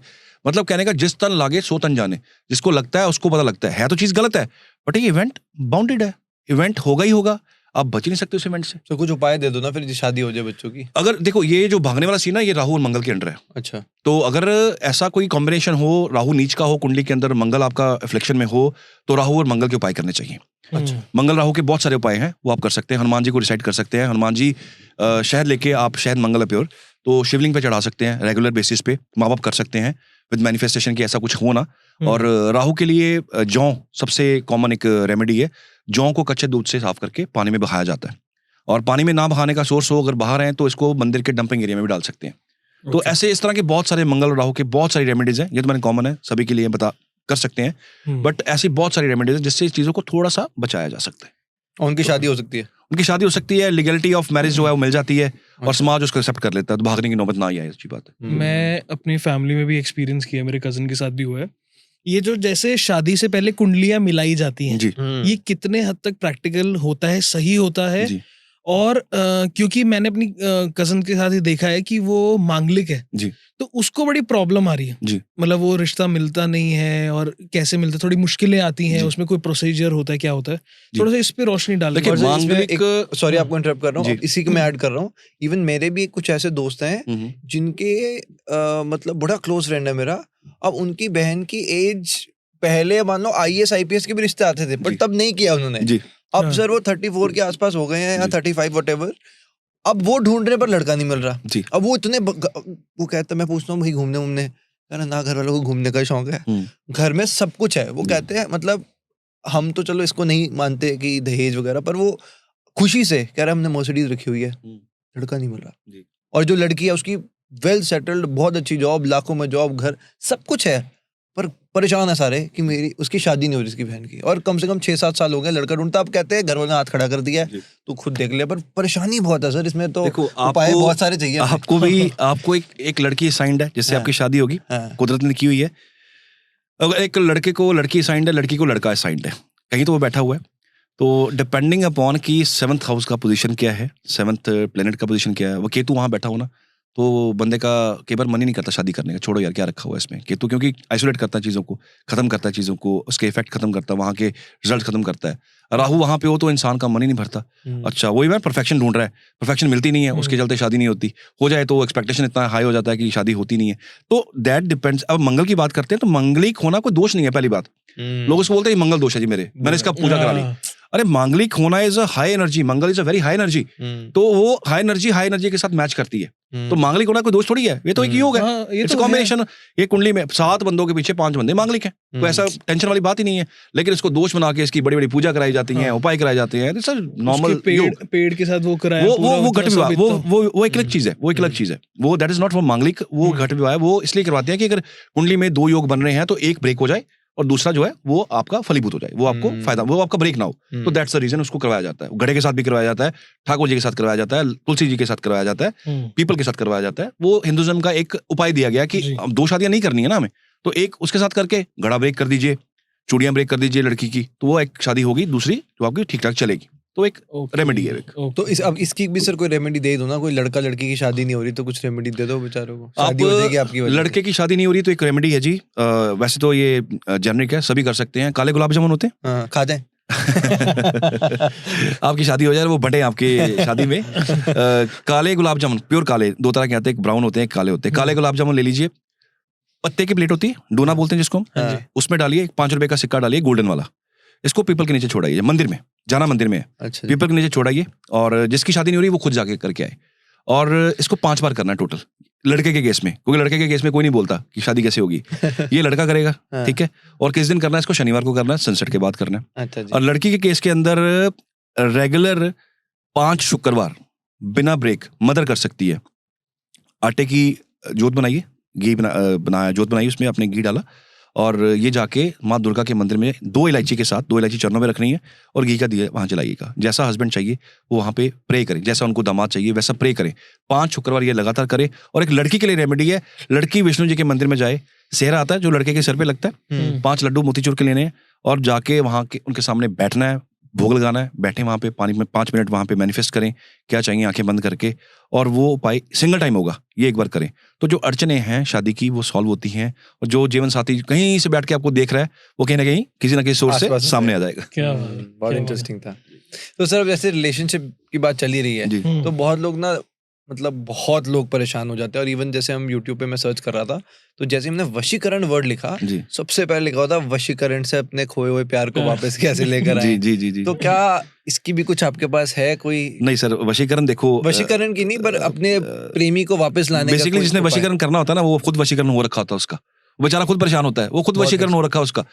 आप किसी को वशीकरण कर रहे हो, वो सामने वाला वशीकरण नहीं हो रहा, आप वशीकरण हो उसके हाथ। तो जो करता है ना वो पहले सबसे ज्यादा प्रताड़ित वो होता है, रोता वो है कि मैं कर रहा हूँ, हो नहीं रहा। तो वशीकरण जैसा ये तांत्रिक का पार्ट है, ये मैं नहीं इस पे इतना ट्रस्ट करता। हाँ, रिलेशनशिप इश्यूज हैं उसके लिए एक बहुत अच्छी रेमेडी है, हमारे ज्योतिष में है। What you can do is, आप ना सैंडलवुड का इत्र लीजिए या गुलाब का इत्र लीजिए। कपल देवी देवता राधा कृष्ण जी हैं, उनके मंदिर चले जाइए, वहां मंदिर जाके उनके सामने जाके स्प्रे कीजिए शुक्रवार के शुक्रवार, तो काफी हद तक आपके रिलेशनशिप सॉफ्ट होते हैं, ठहराव आता है उसमें, ठीक होते हैं। दूसरा, अगर आप मैरिड हैं तो अगर आजकल ना बेड के नीचे जगह नहीं है, पहले जगह बेड के नीचे, पलंग के नीचे जगह होती थी, तो आजकल जगह नहीं है। अगर आपके पास जगह है तो कपूर की 5 टिकियां लेके मिट्टी के प्लेट में अपने बेड के नीचे डालिए, हर शुक्रवार कीजिए, पुराना निकालिए, नेक्स्ट वीक नया रखिए, धीरे धीरे करके रिलेशनशिप इश्यूज हस्बैंड वाइफ के भी सॉल्व होंगे। क्योंकि मैं एक प्रैक्टिकल आदमी हूँ, तो वशीकरण करने का उपाय और तरीका मेरे पास है जी। तो आजकल के टाइम पे मेरे से अच्छा कोई नहीं बता पाएगा जो मुझे लगता है। जी। कैमरे के सामने बोल दूं ना, ऐसे बोल दूं, दिक्कत तो नहीं होगी? कोई दिक्कत नहीं। मुझे लगता है अगर आपको वशीकरण करना है या किसी को अपने वश में करना है ना, तो सबसे बड़ी बात ये है कि नींबू वगैरह काटने से अच्छा खुद पे काम करो। Yes absolutely. आप अपने ऊपर काम कर रहे हो, एक फीमेल को वशीकरण से नहीं पा सकते जब आप दिखाओगे कि आप फाइनेंशियली स्टेबल हो, आप अपनी फैमिली को प्रोवाइड कर सकते हो। एक वुमन को क्या चाहिए? अपने husband social security, financial security and all, he is providing for the family, तब भी वो आपके पीछे आएगी। तो ये वशीकरण का शॉर्टकट समझो या ये 100% एग्री विद यू। ये नींबू काट के खुद कुछ कर नहीं पाओगे, नींबू काट के क्या कर लोगे? मैं उस पर ट्रस्ट नहीं करता ज्यादा। अब आजकल बड़ी एक कॉमन बीमारी चल रही है या फिर एक मिथ है, क्या है, लोगों नींद बड़ी कम आने लगी है, ये स्लीप इंसोम्निया। इनफैक्ट मैं भी अपनी बात करूँ ना, तो मैं रात को सोता हूँ तो मैं डीप स्लीप म्यूजिक सुनता हूँ थोड़ी देर, तब मेरे को आके अच्छे से नींद आती है और स्लीप पैरालिसिस आ गई है। तो इन सब पे थोड़ी अगर हम रोशनी डालें तो क्या है कि इसका इसका बहुत अच्छा सोल्यूशन है, छोटा सा लाल कपड़ा लेना चाहिए, छोटा सा एक जी, और उसके अंदर ना सौंफ होती खाने वाली, जब हम खाना खाने के बाद खाते हैं डाइजेशन के लिए, वो सौंफ डालिए मुट्ठी भर, और जिसको नींद नहीं आ रही है उसके पिलो में ये सौंफ डाल दीजिए, उसका पिलो बनाइए छोटा सा लाल कपड़े में डाल के, और उसके पिलो के अंदर डाल दीजिए, और ये हर 10 दिन बाद चेंज करनी है। धीरे धीरे स्लीपिंग पैटर्न ठीक होगा, नींद आनी शुरू होगी और थोड़ा सा इनको पीस मिलना शुरू होगा। This is one remedy for deep sleep. Okay, इससे अच्छी आपको नींद आएगी। कोई घर पे अगर किसी की कोई होता है ना बीमारी रहते हैं घर पे कोई, तो घर पे कोई बीमार हो उसकी कोई रेमेडी? देखिए ये भी डिपेंड करता है कि कुंडली में क्यों कारण क्या था, बट इसका एक मैं जनरल रेमेडी बताता हूँ आपको कि अगर कोई बीमार है, पेशेंट है, तो उसके पास ना सी सॉल्ट, हिमालयन सॉल्ट आता है, वो उसके पास रखा जाना चाहिए, और उसको हर 10 से 12 दिन बाद चेंज करना चाहिए। कि जहाँ पेशेंट है उसके सर के पास रखिए, कटोरी में डाल के, कांच की कटोरी हो, उसके अंदर नमक डालिए, और पूरी रात पूरा दिन उसके पास रहना चाहिए। इससे क्या होता है, नेगेटिविटी एब्जॉर्ब होती है और पेशेंट को रिकवर होने में हेल्प मिलती है। तो ये आप कर सकते हैं। सॉल्ट से रिलेटेड एक और एक मिथ है, रियलिटी आप बताना प्लीज, कि बोला जाता है कि नमक को खुले कंटेनर में नहीं रखा जाता। हाँ जी, तो क्या इसके पीछे भी पूरा एक पॉडकास्ट करेंगे हम जरूर। अच्छा, इसके पीछे पूरी लंबी स्टोरी है, लेकिन नमक को कांच में रखा जाता है बेसिकली, और खुले में नहीं रखा जाता। और क्योंकि नमक सबसे इम्पोर्टेंट है, कहते हैं ना नमक का हक अदा करना पड़ेगा, तो जो नमक का हक है ना, वो पूरी जिंदगी, इंटायर लाइफ आपकी। तो वैसे भी उससे हिसाब से भी देखा जाए तो नमक की वेस्टेज, नमक खुला बेकदरी नहीं होनी चाहिए, जमीन पे नहीं करना चाहिए, और इसको कांच के जार में रखिएगा। घर के अंदर ना एक प्रॉस्पेरिटी रहती है। और एक और लोगों का मानना है कि जैसे जानवरों को खिलाते हैं उससे बड़ा कुछ फायदा होता है। जैसे कहते हैं कि काले कुत्ते को खिलाओगे तो शनि भगवान खुश होते हैं। घर पे पिजन्स आते हैं, उनके लिए दाना डालो या नहीं डालो, कई लोग कहते हैं वो भी अशुभ होता है घर पे पिजन्स। तो या किसी जानवर को, किसी को भी खाना खिलाना, पहली रोटी गाय की बनती है, पहली रोटी गाय की हो गई, तो उसके ऊपर आप कुछ मछलियों को खाना खिलाने का लोग बात देखिए, ये ना 6th हाउस हमारी कुंडली का छठा भाव है, ये आपके पेट्स होते हैं और ये जानवर होते हैं, ये यहाँ से देखा जाता है। तो हर इंसान को जानवरों के लिए कुछ ना कुछ करते रहना चाहिए। छठे भाव में जो राशि पड़ रही है ना, वो जानवर पकड़ लीजिए आप। वो जानवर कहाँ से मिलेगा? कई लोग पूछते हैं सर शेर को फीड कैसे करेंगे? It's very common sense. आप जू में जाइए, वहां जाके आप पे कीजिए उनके फूड के लिए, वहां जाके पे कर सकते हैं। हमारे शहर में जहां मैं रहता हूँ, वहां पे जू है, तो वहां पे लोग इनको गोद लेते हैं बाकायदा, और साल भर का खाना इनको देते हैं। किसी ने पैरट गोद ले रखा हुआ है, किसी ने शेर गोद रखा हुआ है, किसी ने लेपर्ड ले रखा हुआ है, किसी ने हाथी ले रखा हुआ है, अकॉर्डिंग टू द पॉकेट। आप वहां पे उसको हायर करके यहाँ उसको एक टाइम का खाना दे सकते हैं। तो 6 नंबर घर के अंदर, 6 भाव के अंदर जो आपकी राशि लिखी है, वो जानवर आप फीड करिए, ताकि आपके ऊपर रोग ऋण शत्रु का हमेशा साया दूर रहे। तो क्या हर जानवर का अपना सिग्निफिकेंस है? हर जानवर का अपना, आपने कहा राहु डॉग शनि से देखा जाता है। बेसिकली जो ब्लैक डॉग है ना, वो केतु से देखा जाता है। अच्छा। और जो कैट है ना, जो हम आजकल ट्रेंड चला हुआ घर के अंदर रखने का, वो बेसिकली राहु है, तो वो राहु से देखा जाता है। बुध जो है वो आपके जो हमारे पिजन्स होते हैं, ये वहां से हम रिप्रेजेंट करते हैं। मछलियां होगी, जुपिटर है। तो इस तरह मतलब कि हर एक पैसे वाला कौन सा जानवर है सबसे ज्यादा जरूरी वाला? वो आपका 2 नंबर राशि है, वहां का जो जानवर है वो है आपके लिए पैसे वाला जानवर। कौन सा जानवर है? 2nd भाव के अंदर जो राशि पड़ रही है, वो वाला जानवर आपके लिए पैसे के लिए बेनिफिट होगा। अच्छा जी, तो उसके लिए तो हमें जानना पड़ेगा सर के पास। गाय है जी, बेसिकली गाय। आप मुझे पता क्या सुनना चाह रहे थे? बेसिकली गाय है जिसको खाना फूड देना चाहिए, और स्पेशली सफेद गाय जो है, उसको फूड देना चाहिए, सभी को देना चाहिए। सफेद गाय को पर्टिकुलरली आप दे सकते हैं शुक्रवार को, वेट के बराबर का चारा देना चाहिए अपने। मैं अभी कल गया था गौशाला, तो देखे आया हूँ। इट्स नॉट जस्ट अबाउट कि मुझे पैसा चाहिए तो मैं फीड कर रहा हूँ, एक बहुत अच्छी सेटिस्फेक्शन आती है। 100%। और क्या बोलते हैं राघव, मजा आ गया, मुझे बहुत मजा आया। मैं ये बोलने वाला था यार, ये पॉडकास्ट तो 2 घंटे और चलेगा, पता भी नहीं चलेगा। बहुत बहुत शुक्रिया सर आज के आपने जो उपाय बताए, जिस तरह से आपने इस पूरे पॉडकास्ट में अपने इन फैक्ट्स को रखा। आई एम श्योर हमारी ऑडियंस ने बहुत इसको पसंद किया। Thank you so much for being a part of the show. Thank you.